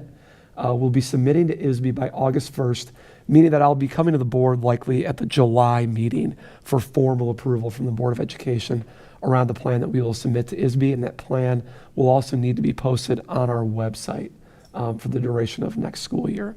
And if you are interested in it, to get off of that list, you do need to have 3 consecutive years of not being in what they would refer to as the top 20% of disproportionality. So that's the boilerplate of it. I do want to highlight a few things within this. Dr. Chang and I had a great opportunity to communicate with ISB. A few things within the movement around disproportionality and our citation of it. I was troubled to learn that only half the school districts in the state of Illinois are submitting the required data for determining whether or not they are disproportionate in their use of discipline. So we are one of the school districts that has regularly reported our discipline data. So of the reporting districts, we are in the bottom 20%. It is impossible to know where we would be if everybody submitted. That is one of the biggest concerns. I'd say it is the biggest concern that I was able to speak with the equity subcommittee from ISB on last week. They were very concerned that there is a loophole in the legislation, frankly, that there is no penalty for not submitting data as a school district. There is only a penalty if you submit data and their calculation finds you to be in the bottom 20%. Speaking of which, when there is a 20%, when there is a mandated ratio like that, someone will always be identified in it. And I do want to draw your attention to this chart. I want to say kudos to our MIS department. This is our discipline data from this past school year, from the 2021-22 school year. They do a great job of processing that, getting it up, and it's all live on our website right now on our dashboard. So as you can see, we used exclusionary discipline 11 times last year. That is a dramatic decrease if you look back to a decade ago when we were issuing roughly 300 out-of-school suspensions in a given year. So now as you go to pre-pandemic, those numbers have come down dramatically. The 2020-21 school year is not a realistic sample. Let's not fool ourselves. We were in school and everyone was too far apart from one another for there to be any real trouble. But this year we really have made a lot of efforts. We've looked at pushing social work into our in-school. I thank the board again for supporting that with the use of the social work interns this past year. And we've also looked at a number of practices to try to reduce that. And I'm also happy to say, and it's on our dashboard, our use of in-school suspension is actually slightly below our pre-pandemic levels as well. So not only has our out-of-school suspension completely dropped off a cliff, our in-school suspension is even down a little bit compared to our previous numbers as well too. And in-school suspension, kids are getting social work support as well. So we've shared these numbers with ISB on that phone call. Ms. Munoz, Mr. Ramos, I know you were part of that. They were very pleased and impressed with the information that we shared. They thanked us for our transparency and our willingness to share our data year after year, and encouraged us to keep moving along those lines that we have, as well as our proactive measures such as the Student Support Initiative that we'll be implementing next year as well too. So that is our data and our next steps, as well as really kind of where the state's at. And I was just really thankful for the opportunity not only to meet with those ISB representatives, but also then give an educator's perspective to that subcommittee who's working on this as well. But Ms. Munoz, Mr. Ramos, I don't know if you had any takeaways from our conversations with the state board representatives you wanted to share as well. Yes, actually. I was very, very impressed by the positive comments they had about what we were doing, how we were doing it, how we were interacting with them, and really kind of saying that they wished other school districts would follow our lead. So, wow, they made it very clear that 20% is really kind of a meaningless number, surprisingly. But they had very positive things to say about what we were doing. And one thing that stuck in my head was that there will always be 20%, and if half the schools are ruled out because of the lack of diversity, and then 80% or 50% aren't reporting at all, there's not many left to be in the top 20%, and that was just sort of as the last man standing. But what we were doing was they had nothing but positive things to say about it. I would like to add, first of all, that I felt very fortunate to be part of that discussion. It gave me a lot more clarity as to, and a lot more specifics on how the template, thank you, Dr. Dwyer, for sharing that with me, because I think that just afforded me a lot more background on how we approach discipline and obviously disproportionalities. So I'm eager to meet on the 14th and just have more discussion on that. And I'd clarify that it really isn't a loophole that the other districts are not submitting the data. It's more that there's no accountability measure from the state to enforce those districts, to have enforcement on those districts if they did not submit data. So half the districts, or wherever their percentage was, just blatantly did not turn in their data because they didn't want to. So it is something that they flat out were honest about, and I mentioned this in the Zoom meeting. The cooperation with the three individuals from ISBE has been tremendous, and they were very open about the gaps and the shortcomings from the state's side, recognizing how that really puts us in a bad position, and sometimes unfairly, but giving Will the opportunity to speak to ISBE and to speak to the issues with that has really been a positive experience. So really this has been a good experience all around in cooperation with ISBE. And they are hoping to make some legislative recommendations to the state regarding the existing legislation on disproportionality. One thing I would, since I found it really beneficial, I think it's maybe next time if we do reconvene, like a Zoom meeting recording for the rest of the board members, I think that would be something for us to definitely open up for them to. That was my fault. I wanted to do that. I mentioned that to Lynn. I wrote it down, but then once we got into it, totally forgot about it until 2/3 of the way through. But each of the individuals were open to speaking to any board member as well if you had questions, later on. So it sounds like the way the state has disproportionately set up that somebody's always going to be losing regardless of how well they're doing. 100%, correct. Like grading on the curve. Correct. Is there discussion with them that that's not the right way to Yes. do it? And Mr. Nagel, that was probably something we spent maybe half the time of my time with the subcommittee discussing, just like most high schools have gone away from a class rank that has a salutatorian and a valedictorian or a top 10%, means there's always only a finite number, about moving to more of a criterion-based honor system where everybody can be successful. Like have a threshold of success, much like ISB already does for recognizing the financial health of a school district.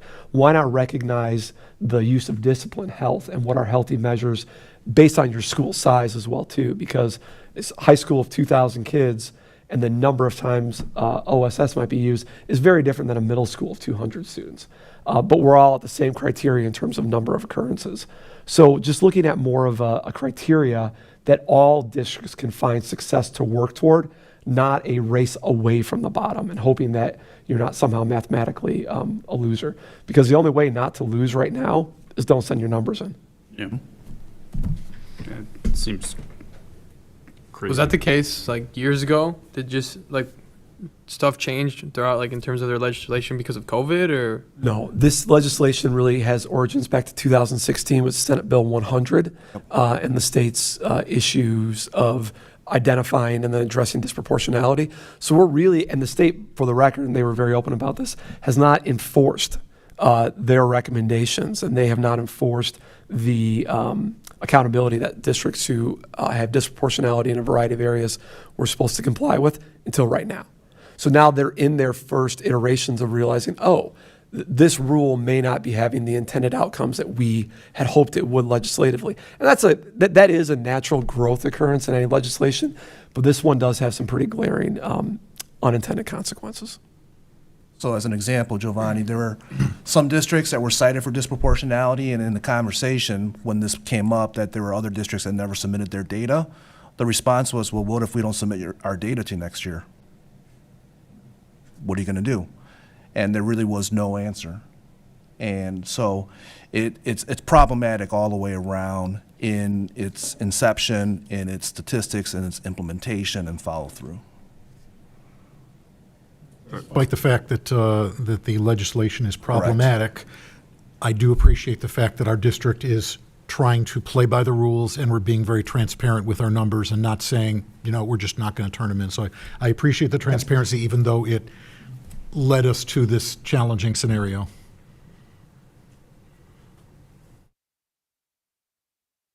Anything further on discipline improvement plan? Okay, thank you for that update. It's good to hear that we're moving forward on that. That brings us to 2022-2023 school calendar late starts. As just a final kind of tie-up for our student support initiative, just wanted to share with the board what our new daily schedule on Tuesday through Fridays will be with our den time, when that will occur. So as you can see, the periods go from 50 minutes during periods 1, 2, 3, 9, 10 to 46 minute, and then they go from 55, the lunch period. So if you have a 4-5 class that used to be this past year a 55-minute class, now it will be a 51-minute class. And so again, we recaptured that time to put it into the student support initiative that you see there after third hour, but before fourth hour. And that again is Tuesday through Friday. The other part of it is Mondays, we have that late start, which is crucial for our professional development piece. And this is what that bell schedule will look like. Those are 40-minute classes with no student support initiative happening on Mondays. So we've worked that out too. And just so you know, when you add the passing periods onto it, it does also work for staff to have that mandated 30 minutes of uninterrupted lunchtime. So we have accommodated for that as well. And we will have late starts on Mondays, except the Mondays we have off, obviously, like Columbus Day or Labor Day. But also the 28th of November will not be a late start Monday, nor will the 24th of April for the coming school year. And that's because in order to have those Mondays, you have to bank a certain amount of minutes in ISB's calculation. And due to Thanksgiving in November and then the half day for prom in April, we just won't have banked the minutes on those 2 weeks. So that'll be probably a lot of alarms on those Mondays, but we'll just try to do our best on the front end to communicate and remind kids that once each semester we're going to have that odd Monday where they're coming in at the normal time. Start Monday is still at the same time? No, it's a little bit different. Let me go through that right here. So not a 10 o'clock start. It is a 9:15 the first period starts. And we will be, just for, when you've been around the building, we have a lot of posters. It's on the back of the student planner. We'll be updating all those and having those formally out there. And be also engaging in quite a bit of community communication post July 4th, when we know that most families start to re-engage with the information being put out from schools. All right. That's the last thing from me tonight, guys. Thank you for Thank that you, Will. update. Thank you. And if you could please make sure that the handouts that were presented, the one on safety and the one, all going to be emailed to the board and posted publicly so anybody watching the video can read through it. Thank you. All right, that brings us to superintendent evaluation process. Would it make sense to switch 5 and 6 so that the administrators could leave? Oh, this is open session discussion. No, I understand, but I'm not sure that the superintendent evaluation process would involve Dan and Will. Well, Dan's got the next 6, 7, 8. Right. So did you want to move 5 to the end? Well, that's what I guess my computer only gives me a view of so many things. I guess I looked at 5 and 6. Did you want to move that to the end? I It's mean, fine with me. you put it in the order that you put it, so I Right. don't know if there was a rationale behind that or No, not. that's totally fine if you wanted to put that at the end. We're gonna get it done one way or the other, Right. and it's likely to be long Or not. or not. Hopefully not too long. What does the board want to do? Do we want to get into the evaluation discussion, or do we want to hit the other topics first? I'm happy either way.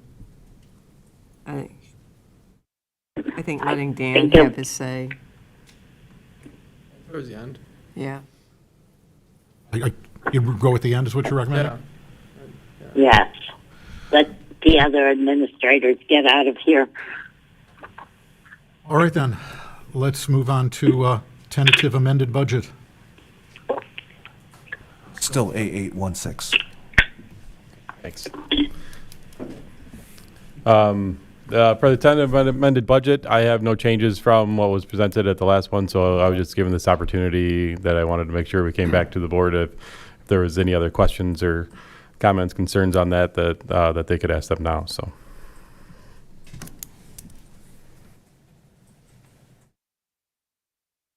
Doesn't sound like there's any questions or concerns at this point. That brings us to 2022-2023 food service and free lunches. All right.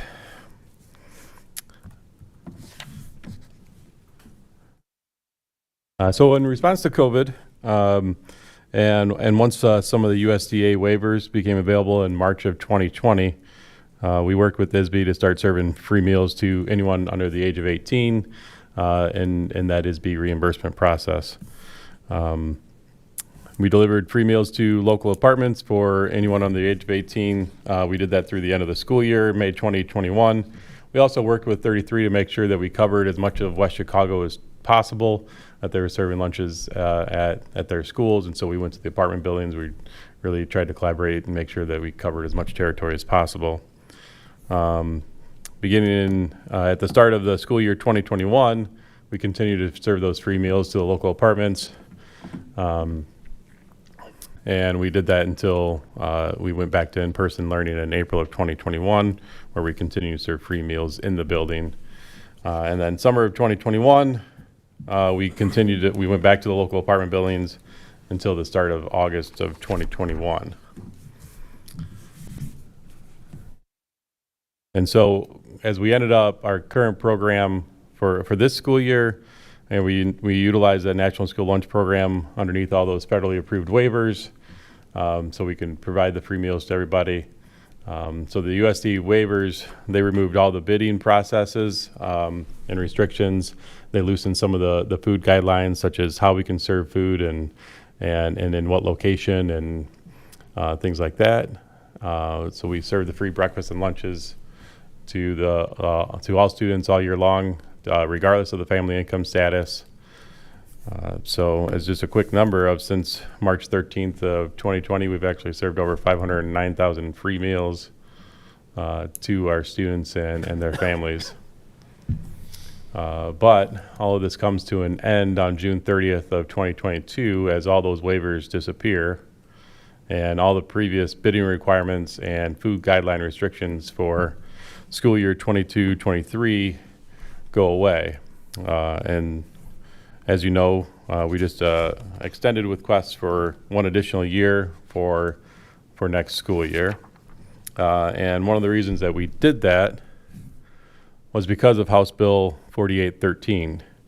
So House Bill 4813 allows districts to select vendors based on multiple criteria, not just the low bid. So if we're through the National School Lunch Program, if you go out to bid, you would take the lowest bidder no matter what, no matter how much experience they have or what their food tastes like. And you couldn't even test the food. So the House Bill 4813 helps to alleviate some of those, that you don't have to do it just based off a low bid. It's kind of similar to the way the transportation changed a few years ago, that you don't have to go with the low bid. It's more of a request for proposal type. However, all the federal food guidelines from the USDA still remain in place. So that did pass the House and the Senate. It's waiting for the governor to sign, which is fully expected.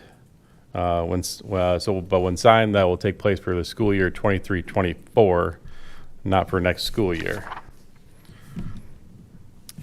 So what are we doing for next school year?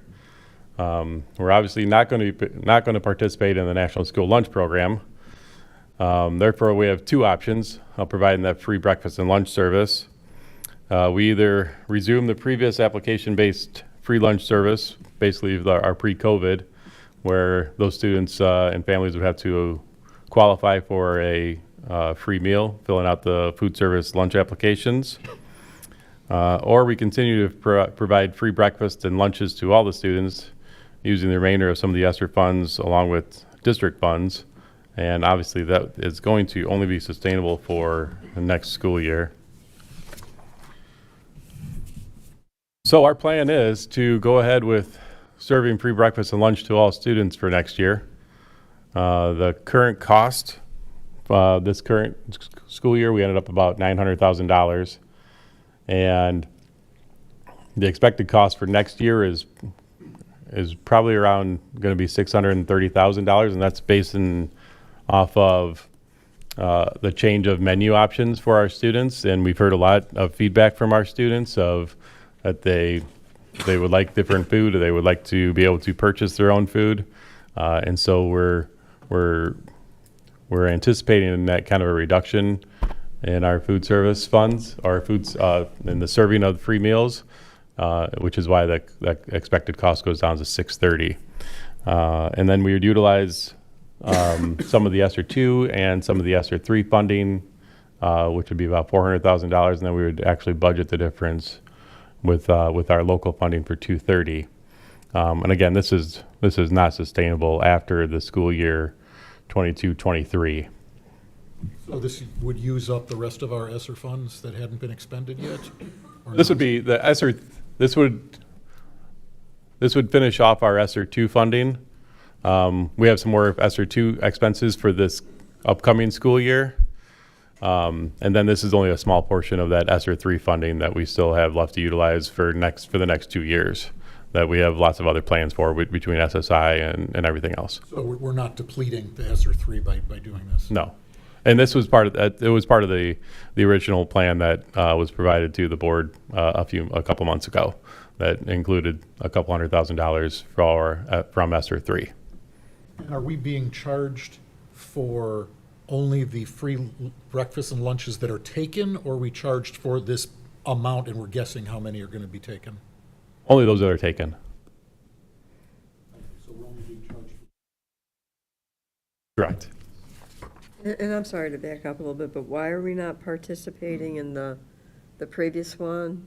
Was it the national one? National School Lunch Program? Yeah. We're not doing the National School Lunch Program because it was going to be more beneficial for the district to wait out the House Bill 4813 so we can have a better choice for our students going forward. Otherwise, we might be stuck with a vendor that isn't providing good quality food for our students, they're not going to like the food. Right. And if they're not, and then, you know, we might find out after a year or so that they're not qualified, and we have to go through the whole process again anyways.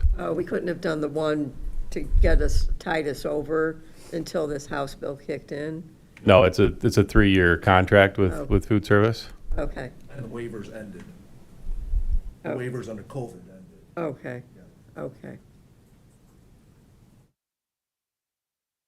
So the 30% reduction, that's because of usage, not cost reduction, right?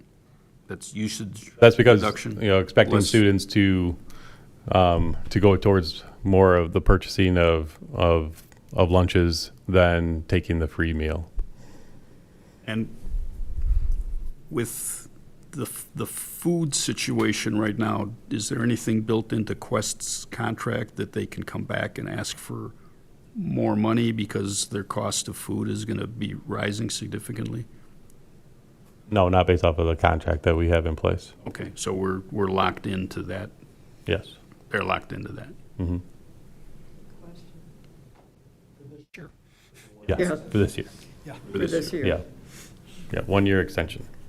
During the course of this year, we're going to do a lot of communicating to families so they know that the automatic free availability for everybody is going to end after this year, so they're prepared. Well, there's We're- still some more, so Yep. hold on to that thought. So, to Bob's point, what are our options after next school year, knowing that that's not sustainable past that school year? So we have 3 options. The first is to utilize that House Bill 4813.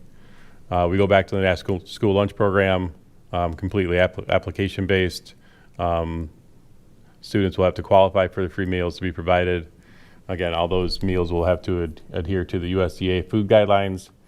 The district would be reimbursed based off of the reimbursement rate set by the federal government.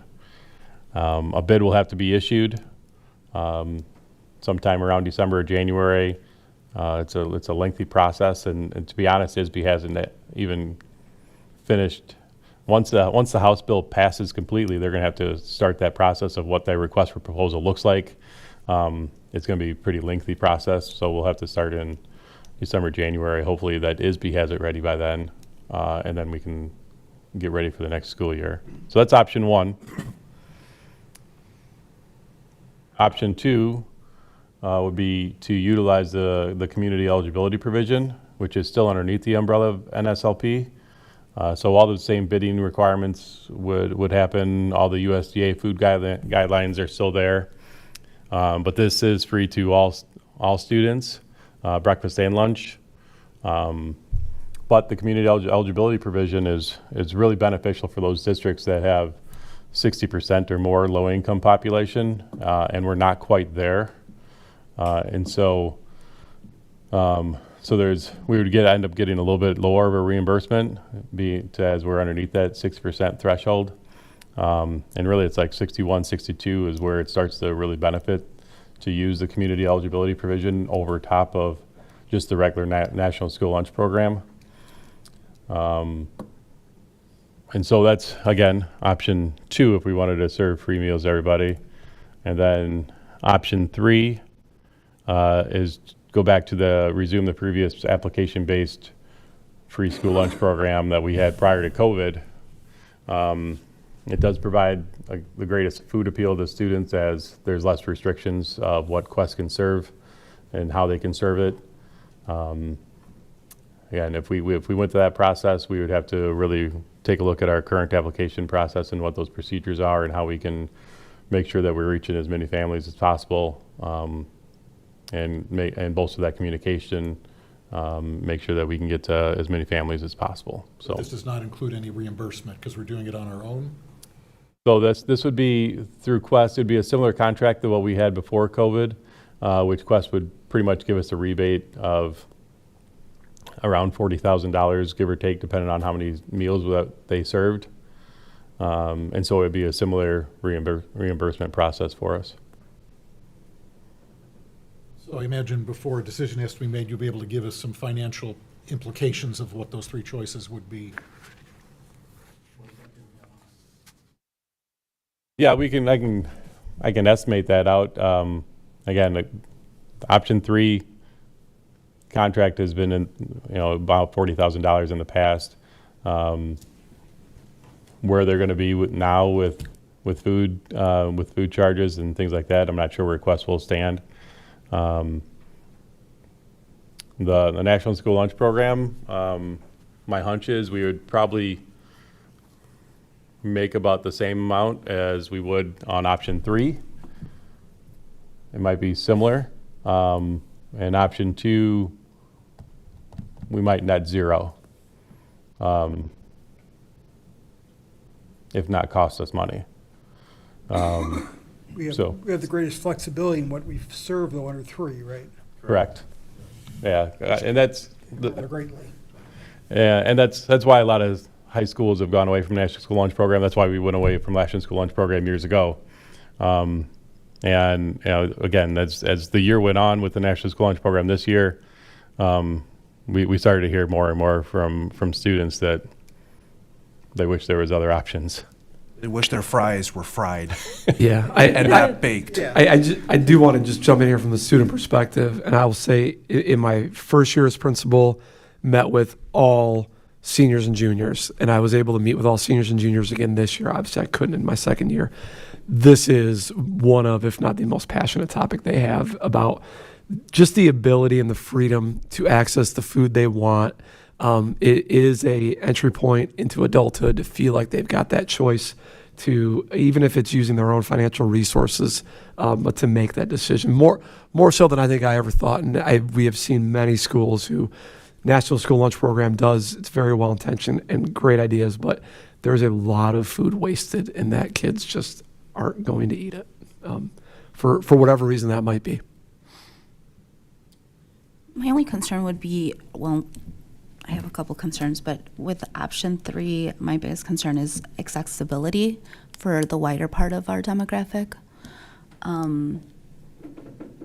Option 2 affords, more accessibility to obviously our students in poverty, even though I can understand the limitations to the program.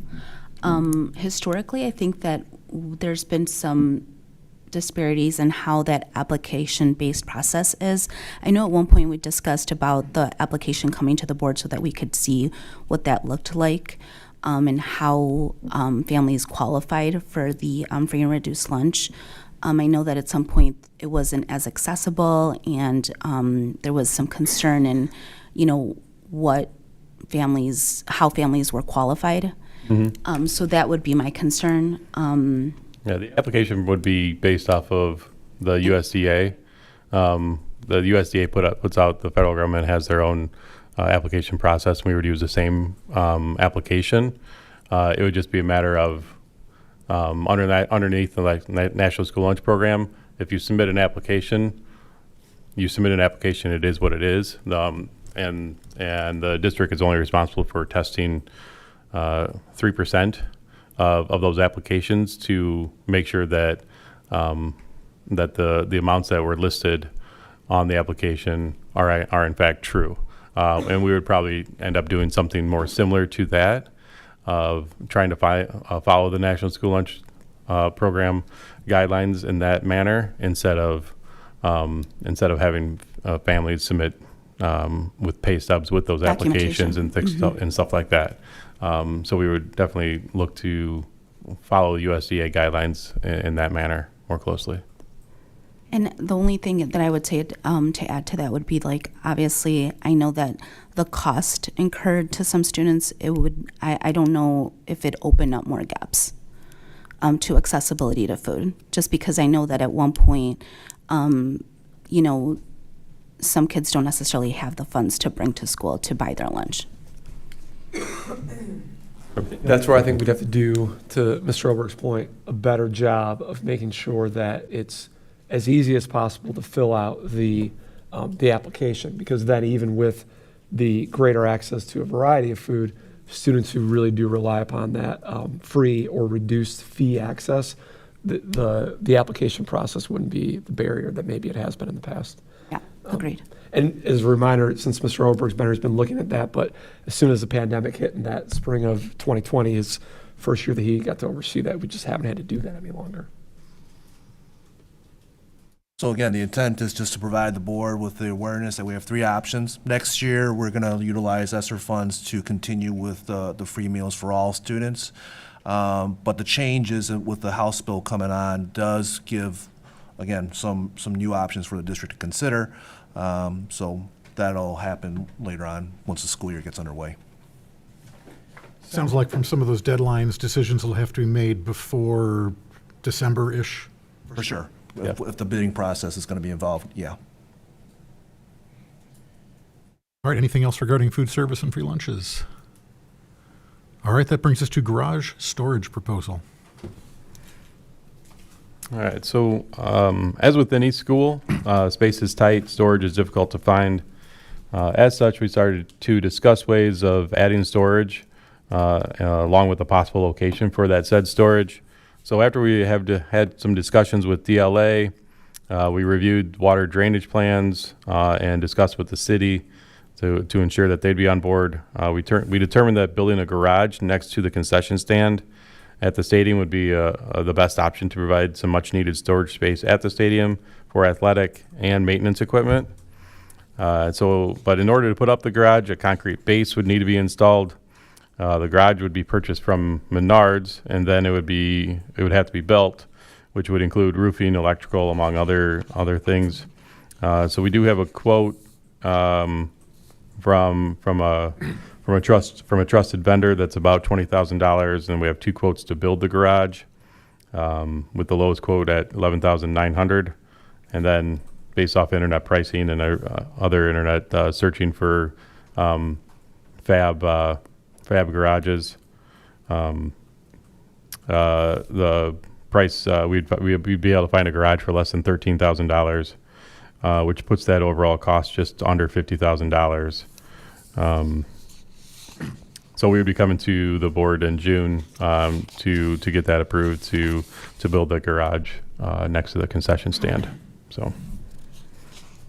Get a nice rebate check from Menards when you buy the garage. 1%. If you Yeah, can put, you'll if you can save put it in the bag. 11%, You got to put it in yeah. the grocery bag. Yeah. So That's then Yeah. assemble it. That's the Yeah. 15%. A really big bag. Yep, a lot that's of bags. that's a rebate number that I have in mind of.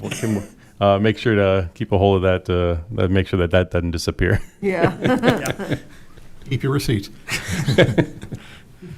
All right, any discussion about the garage storage proposal? All right, then, that brings us back to superintendent evaluation process. Will and Dan, you're welcome to stay. You're welcome to stay if you want. It's an open session, yeah. All right, before we get into the specific discussion about the superintendent evaluation process, I'd like to say a few words about the state of our board. We are 7 individuals with very different backgrounds and often very different perspectives. In general, that can serve our district very well, as it should encourage good and sometimes challenging dialogue as we strive to make the best decisions. It can sometimes, however, lead to difficulties. While the nature of voting and decision-making as a board comes down to what the majority of the board wishes to do, it is important that our board function and be seen not as different groups or factions, but as one body that speaks with one voice. Despite the appearance that it may sometimes have, our board is not the 4 and the 3, we are the 7. It is critical that we all respect each other's thoughts, ideas, and opinions at all times and give good consideration to all points brought up by any board member. Where possible, it is ideal to try to reach consensus rather than division. I can say personally that my opinions on many issues have evolved and sometimes changed completely as a result of the thoughts and ideas raised by other board members. It is important to be able to support the administration without being perceived as a rubber stamp. It is important to be able to question the administration without being perceived as an agitator who is acting on behalf of hostile outside forces. I firmly believe that everyone that is on this board is here for the right reason. We all want to carefully use the community's resources to give each student in our district the best education possible. Now to move on to a discussion on the superintendent evaluation process. I have made some changes to my proposal for a revised superintendent evaluation process. I have removed the section on whether we should retain or remove the individual goals and objectives, as that should be a separate discussion at the end of the review process. I have also added an overall COVID response section. I am proposing that the board consider going through the goal-focused evaluation document at our June 21st meeting and discuss ratings and comments for each area. As we discuss the areas, I will type up the comments that the board wishes to include in each area. The board also needs to agree on the annual salary increase. Per the superintendent's contract, this increase is based on the progress and achievements on the 2021 to 2022 goals that were set by the board. Following that meeting, either I could meet with Moses, perhaps with another board member as well, to give him the evaluation and be able to perhaps add some context to the intent of the board behind some comments, or I could just email it to him. At the July 19th meeting, Moses would provide reflections and we can have discussion on the areas of the evaluation. In open session at the August COW or regular meeting, we can discuss whether to keep the same goals and objectives going forward or if there should be changes or additions. There is a concern with this timeline in that at least 2 of our members will not be able to attend the June 21st meeting. We could either shift things one meeting later, or those that can't attend June 21st can submit their comments to the rest of the board by email, and their thoughts will be taken into consideration during our discussions. Tonight, we should come to consensus on the process going forward and also on the timeline for that process. As a reminder, since we are in open session, we need to keep our discussion limited to the process, the instrument, and the timeline for the evaluation, and not discuss anything specific to Moses. So at this point, I throw it open for comments and thoughts on process, timeline, going forward. I would just like to say I really think this goal-driven type of evaluation process is important because it is easy after a whole year to lose sight of what the goals are. We do so much during the course of the year, and especially people that are new, when the goals are come up with, some of the board members have only been here for a couple of weeks or a few weeks. So I like driving this back home so that we're constantly looking at and evaluating how the goals are going, even during the course of the year. I think I said this to you in an email, it probably wouldn't hurt to occasionally bring that back home. You know, we're working on this, we're doing so much. You know, Dan, Will, Moses, you're all doing so much. Sometimes it's hard to remember to put those particular actions to correspond with this particular goal, which we talked about 10 months ago, which is totally gone by the wayside. So I appreciate this type of evaluation. I would suggest that the board, rather than each individual board member filling out the form and passing it along, that the board take the opportunity to discuss each of these together, which I think will lead to a better understanding of what the role of the superintendent is and how it interacts with the board. I think if we wind up just filling out a form and sending it, we're likely to wind up in a very similar situation that we did the last time. That was my recommendation for the 21st. The only reference to email was that if we keep it to the 21st, there's 2 board members who won't be here.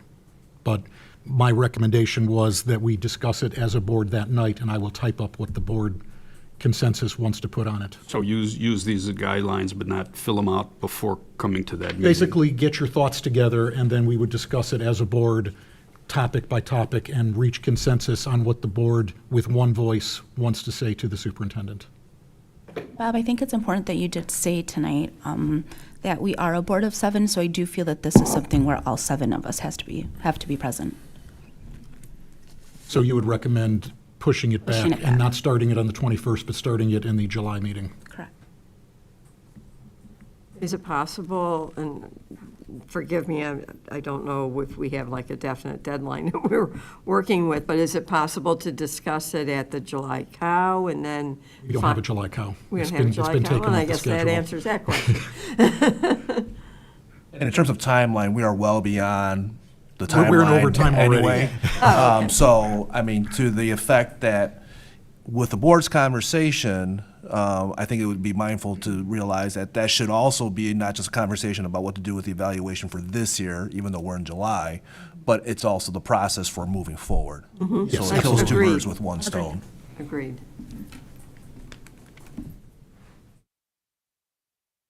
In thoughts? preparation for that, is there, I'm sure there's something we can get from IASB that discusses as a review the role of the superintendent and board superintendent relationships that can be provided to the board members before we have this discussion also. I can find out. If I know you- there's stuff, it's just a Okay. matter of, maybe checking with Dee or going back into some of the old historical IASB handouts and things. I'm sure they've got documents, because I know they do presentations on the board superintendent relationship. Yeah.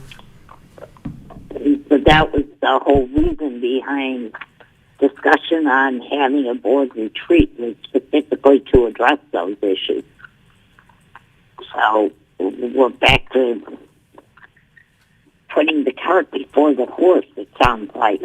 Well, unfortunately, it looks like the likely first available date for the board retreat would be August 9th, which is getting pretty late if we're going to try to tie it to the evaluation.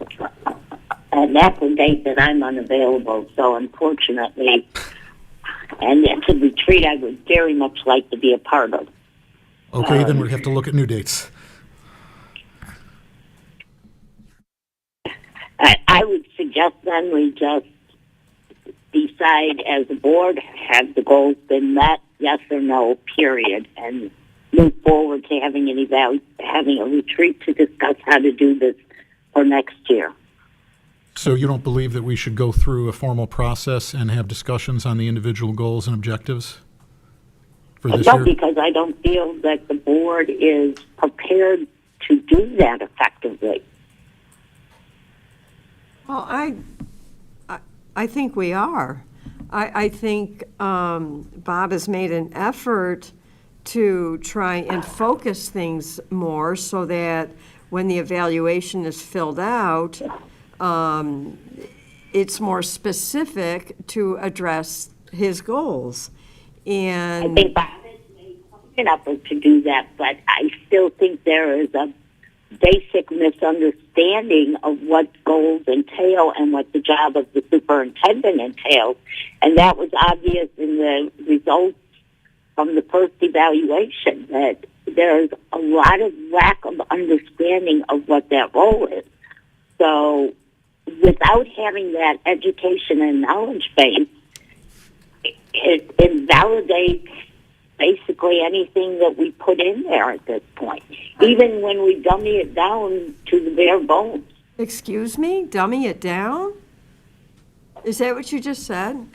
And that is exactly what I just said. I find that offensive, to be honest with you. Oh, I apologize, and I It's- appreciate we are Bob's not effort dummies to make on it this much board. more simple. We are- But it is still taking away from what we need to accomplish, and we can't accomplish that without people having knowledge to do that.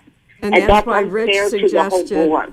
and that's why Rich suggested putting out some information to reiterate to everybody the roles of the superintendent. Just to clarify that. I'm sure that the IASB has documentation in that regard, and while it doesn't take the place of the ideal situation of having a formal board retreat in advance, it at least provides information so that it should clarify any concern about what that relationship should look like and should make it easier for everybody on the board to objectively do an evaluation.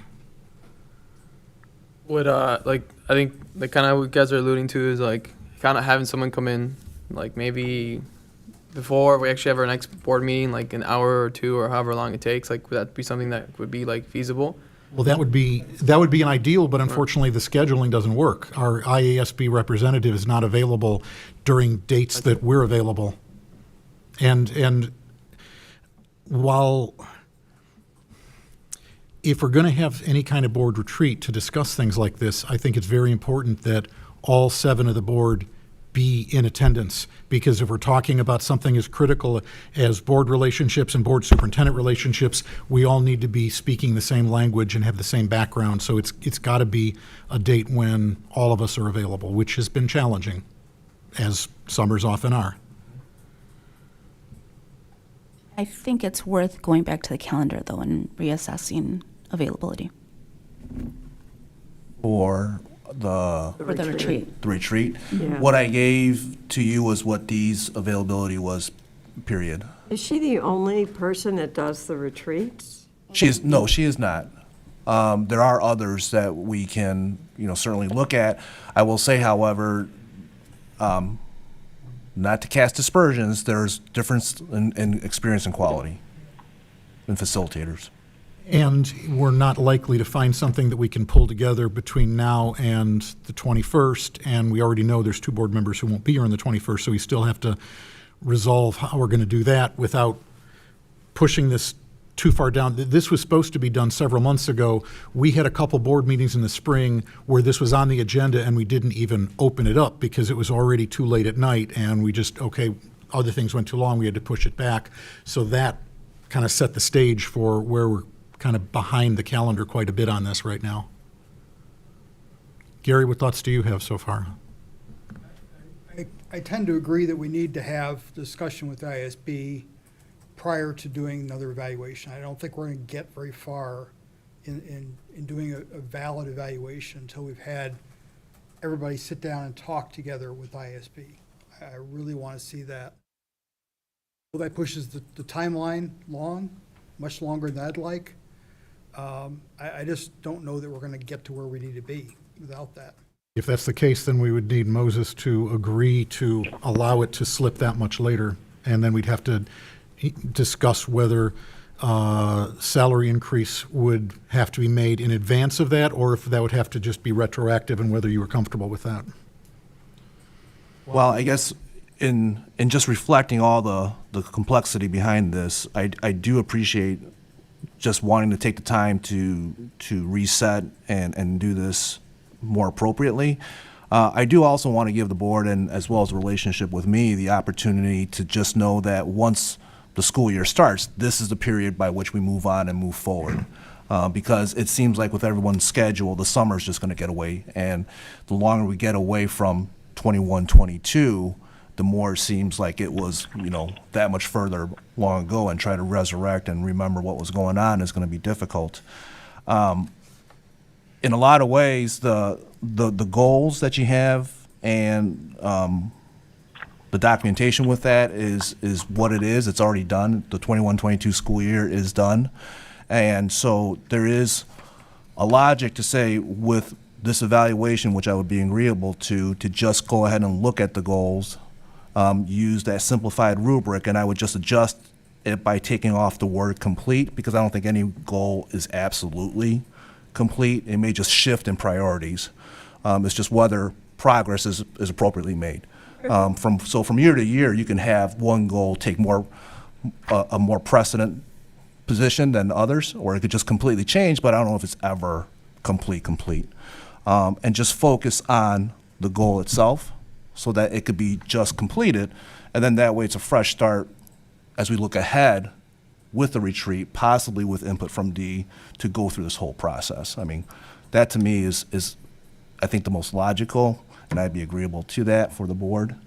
So you're saying, other than taking off the complete, go through a process with this revised form to try to form an evaluation for this year based on your goals? Yeah, and I would simply just take off the latter part after goal number 4, just the open-endedness, because I think that's also where some of the challenges came in terms of how to really assess or, come to some consensus as a board with what those really mean.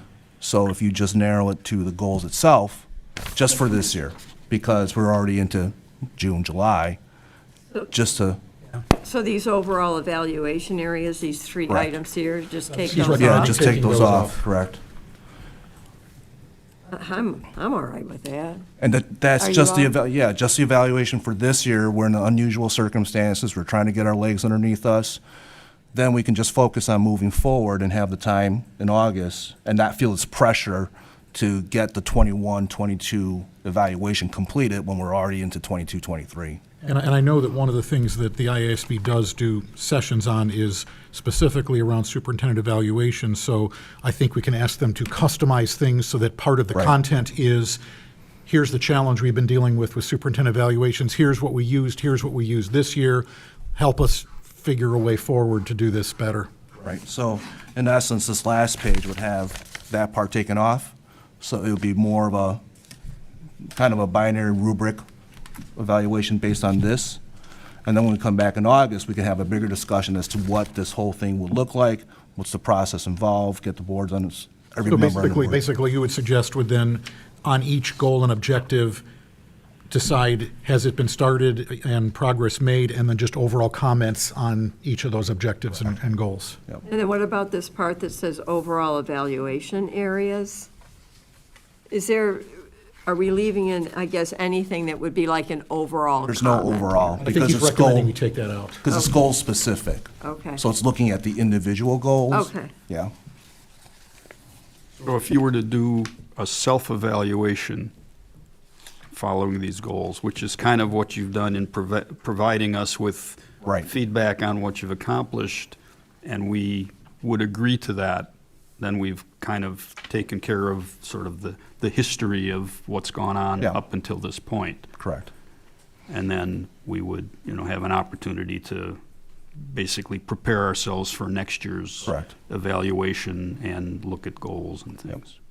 So I'm not quite sure what you're suggesting, Rich. Are you suggesting that we just say, this is the board's evaluation and we're comfortable with it? Or are you suggesting that we actually, as a board, make comments on the different goals and objectives? I guess I'm suggesting that Moses evaluate the goals with some comments and then give us the opportunity to look at them and, agree that they're accurate. Well, I would say you already have that Yeah, I was in gonna say, this. that's what this is. I think. Yeah. Yeah. Right. Well, But we So still, this is my documentation and context for how each of those goals were accomplished. It So is that a you- self-evaluation. right, but we still need to give our input, Correct. correct? Yes. Yeah. But again, based on a better understanding of the superintendent's role, Correct, and I think your which is what suggestion. we need to move forward about. We're not Yes. prepared to do that now. I'm prepared to do the evaluation part now? I'm sorry. Yes. Retreat, Okay. right? You're talking about the retreat, Rich? Well, Like in a sense, like the, The Yeah, what evaluation. I'm suggesting now is we take Moses' self-evaluation into this format, and then, we would just say, yes, we agree with this in full, or at least enough to have consensus. Which And basically then- means the board's not making any board-specific comments on anything. We're just saying, yeah, we agree with. Yes or no? Which- yeah.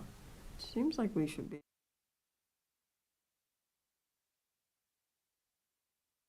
I like your of sending everybody whatever we can find from ISB or wherever that describes the superintendent's role versus the board's role, that type of input, to kind of get that out to everybody beforehand, since we're not able to have the retreat beforehand. And then that will kind of give guidance for filling out this goal-specific evaluation. I think we should still have the opportunity to put some comments in, though. That's fine, but then when Okay. do we discuss those? That's the problem. Oh, Well, and that brings us to the timeline issue of, the original idea that I had was the 21st, but we know there's going to be 2 board members, at least, who won't be there, which means we either have to push it back, or we would just have to take their thoughts by email and include that in the discussion of those who are here. Or schedule another meeting that everybody can get to as a special meeting. We have that option. That is a This is- possibility, this but is- it's probably not going to be until well into July anyway. I am one of the board members that won't be able to be here at the next meeting, and I apologize for that. And if you want to move ahead and doing this at the June meeting, I'm happy to email my stuff in and let you guys have a discussion.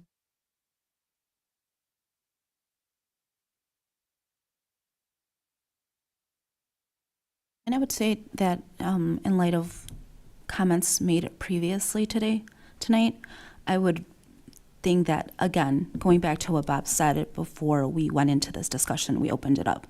We are a board of 7. I think this is a really important topic, and I think it merits everybody being present.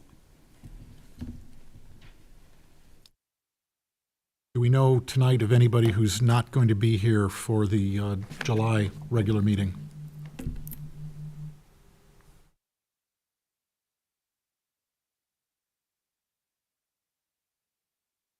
Moses, would you be comfortable if we pushed the discussion as a board to basically try to fill out this abbreviated document to the July regular meeting? Would that be something you're comfortable with? So just so I understand, that the board would have the discussion in closed session? Yes, in closed session have to go through your goals and objectives and come up with the board speaking with one voice on our thoughts on each of the Yeah, I'd be fine with that. accomplishments. And then after that, then we continue to talk about process. That would be that first step that I was suggesting, is just the board, without you, just the board has discussion on that to come up with a unified document. Yeah, I'd be agreeable to that. I think to Rich's point and to honor the board's desire to have a consensus behind what is progress and what is not, I do understand that looking at just this might be the easiest way to say, okay, how does the board feel about this document here, right? To have that discussion. I think that just to be able to, again, simplify the 21-22 evaluation before it gets too far into 22-23, if the board just wanted to take a look at this document here, which is the accomplishments, and zero in on that so that there's at least a commonality of focal point and a point of discussion, that might help the board move forward with that for that meeting in July. And then take the retreat in August to focus on 22-23 evaluation. So again, are you suggesting that we, as a board, decide, are we comfortable with this and say, Correct. this is our evaluation, rather than trying to fill out this? Correct. I think that this at least is a common focal point, a common point of discussion, something to reference together, as opposed to trying to pull 7 different comments for 4 different goals with regards to different indicators, just for this year. So then we wouldn't be filling out an evaluation at all? That would be your evaluation. Because we would just sign off on Yeah. this if we were But this comfortable. is your evaluation. No, this is my giving it to you. Now you get to review that. So what if the board wanted to make some specific comments on certain goals or objectives, or if we had, if the board felt as a consensus, we want to say something here? And I think that's the board's prerogative, to Rich's point, when you meet in July, to When we figure have that out, meeting to when you talk have the about that. meeting, to process through how that's going to come about, or what is that consensus with what the comments should be. So speaking process-wise then, if we have that discussion in the July regular meeting, what does the board want to do next? My suggestion was that then, based on what our consensus was, either I or myself and another board member would meet with Moses, share with him the results of that discussion, and then at the next meeting, he would then reflect with us on what the thoughts are. Is that something we want to do, or what are people's thoughts on the process after we have that initial meeting? At that initial meeting, are we filling out an evaluation or not? That's what I thought, but it sounds like it's being suggested that we might just see, are we comfortable with this? To be honest with you, this is the self-evaluation and this is our evaluation. And then we discuss how they correspond. I think just having a self-evaluation is only part of the process. I don't disagree. I'm just trying to, I I'm trying to know- move forward Yes. with just part of what the sticking point is. If the board wants to come to consensus with what the voice is, what the one voice is, there's concern, at least from my understanding, hearing it, that we want to go through the IASB training first so that we know how to conduct that, to which then that pushes it into August.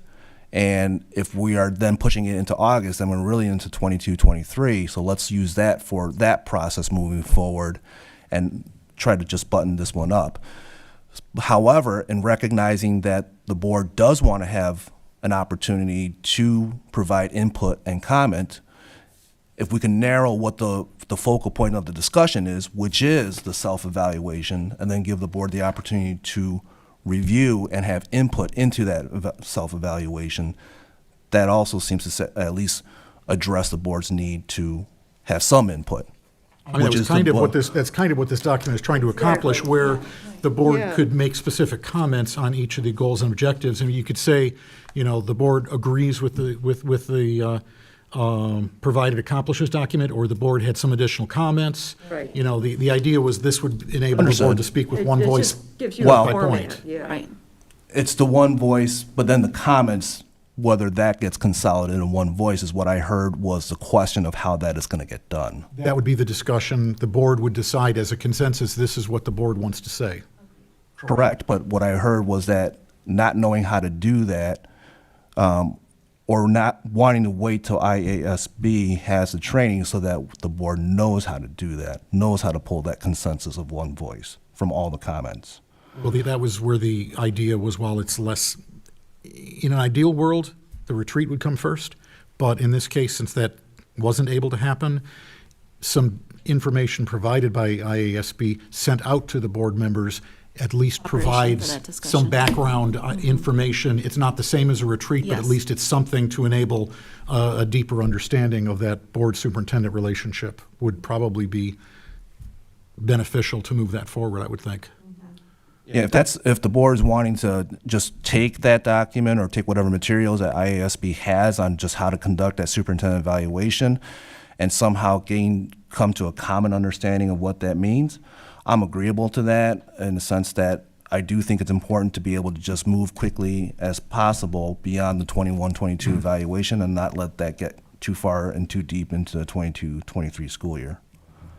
I think we all would like to get this resolved. I think we all are bothered that it's gotten to this point and we haven't resolved it yet, because it should have been done several months ago. Just trying to find the middle ground for all the concerns that are out there. A suggestion here. Anyway, since we can't fit the the training and the retreat prior to, like you said, going more into the next school year, is there any possibility that they can do some sort of a recording and that can get sent out? And again, it wouldn't be the same as a board retreat, but there's board member suggestion, like as a reminder of kind of that relationship, or like what the description of the superintendent is. So I don't know if they have any web-based. There is some web-based training that IASB has. I don't know if there's any specific to the board-superintendent relationship or not. There might be, though. Yeah, and I would only say that taking from the lens of doing evaluation trainings in terms of teachers and certified staff, support staff, the value comes in working through and processing through how to implement those expectations or the lens by which you do that. Is there value in just reading through the materials? Maybe. And that's what I was trying to, again, thread the needle on, was how do we move forward, not drag this out, try to deal with all the concerns that are out there, and find some way to make it work. There's a difference between training and a retreat. The reason the retreat is held in closed session is so that board members feel comfortable asking questions, making relations and associations. So while it might be beneficial to get some training on board superintendent roles and relationships, the event purpose of the retreat is to be able to get more interactive with things. You see, where somebody might say, well, I don't understand how this works, give me more information or answer some questions. So the training would be a partial step. The retreat is better. Yes, yes. Which I get, but just like Bob says, that would be the ideal world, but it's it seems like we can't do the retreat prior to the deadline we're trying to kind of reach, and so I guess that's why. Which I'm up for the retreat, but if it has to wait all the way till then, and so I guess I'm just trying to kind of hit the middle ground in a way, because we can't reach the date. So that's why I guess to look at the self-evaluation, the list of accomplishments, gives us something objective to look at without necessarily having to make comment, but to say, yes, we agree, we see these things have been done. Or, no, we don't see these things have been done, without getting into more detail of, didn't do it fast enough, didn't do it right, this or that. And that sort of gets us over the history of the fact that this is all basically been done or not done, and there isn't much we can do about it other than looking into the next year and how we would formulate more definition of goals or more measurements and metrics. It sounds like there's a consensus that we want to focus strictly on the goals and objectives for this evaluation. So it sounds like the board agrees on that from what I'm hearing. Is there a consensus that we want to have this discussion at the July regular meeting in executive session? Is there a consensus on that as well? Okay, so we've got a consensus there. Now, whether that discussion takes the form of, let's look through this superintendent-provided document and decide we agree with everything or not, or if we decide let's still go through a document like this, that's something that we can discuss as part of that discussion. And whatever the output of that meeting is will either be something like this filled out with the one voice of the board, or the board just agreeing to sign off on this, maybe some comments, whatever. That's something the board can decide at that night, I would imagine. And if we provide some additional documentation to the board from the IASB regarding anything that speaks to board-superintendent relationships, superintendent evaluation process, those sorts of things, if we get those out to the board as soon as possible, that gives us all something to read and reflect on as we look at both of these documents and prepare for that discussion in July. Does that sound like a way forward, or are there some concerns? I'm sorry, are we going to be prepared before the July meeting with filling out what we feel is our evaluation by using this? I don't think we need to fill this out. I think we would just give it some thought and then come to the July meeting with some thoughts on discussing them. And are we comfortable with these goals? Do we have any comments on the goals? And then we would try to reach consensus as a board on our one voice, whatever form that takes. So it gives us some time to look over that. I would think the evaluation form that was most recently provided would be a good worksheet to help each of us go through and think about that in accordance with the accomplishments that Moses gave us, and it will give us organized topics to bring to the table to have a discussion that day. But whether we use that ultimately or not will be a decision that occurs from there. But at least it gives us each a way to focus on what we're supposed to be looking at. So it's a very, very good worksheet to work with for that discussion to be prepared. Thank you, Kathy. That gets back to the original idea for that document, was to try to structure it and be able to organized focus on each of the topics. So thank you. Agreed, yes.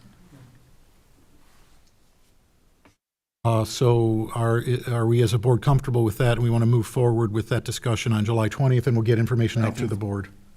Or it's the 19th? July 19th, okay. And as far as everybody is aware, everybody will be present for that July meeting? Yes. Correct. So just so that I'm clear in my head in terms of just procedures, then so by July 19th, I will contact IASB, see whatever documents they have for that can be sent out, materials on how to conduct a board Ideally, evaluation. well before July 19th, Yeah. yes, as soon as Ideally, possible. yep. I will contact IASB tomorrow.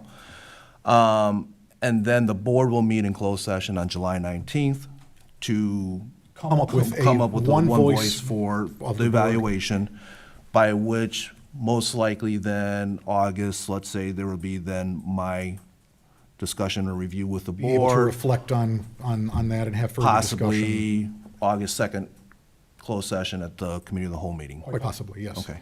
And then we would have to, as a board, I guess it would have to be at the July meeting, have that discussion about salary increase, and then would just have to be made retroactive to July 1st then. Okay.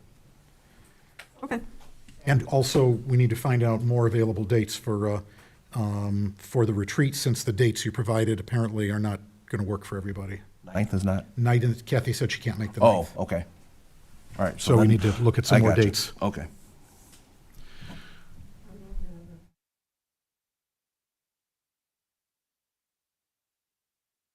She said this, I think you said the 2nd could work, but is the 2nd? Is there Second is anybody- committee of the whole. Well, So it would, if everyone's going to be here, that's already a date that's locked in for the board to and attend, so we and could. we're going to need a committee of the whole meeting, I would imagine, at that point, with school startup. Okay, so Possibly. that date wouldn't work anyway for a retreat then. Okay, All right, so we need some other retreat dates. okay. All right, anything else regarding superintendent evaluation process? All right, thank you for the good discussion.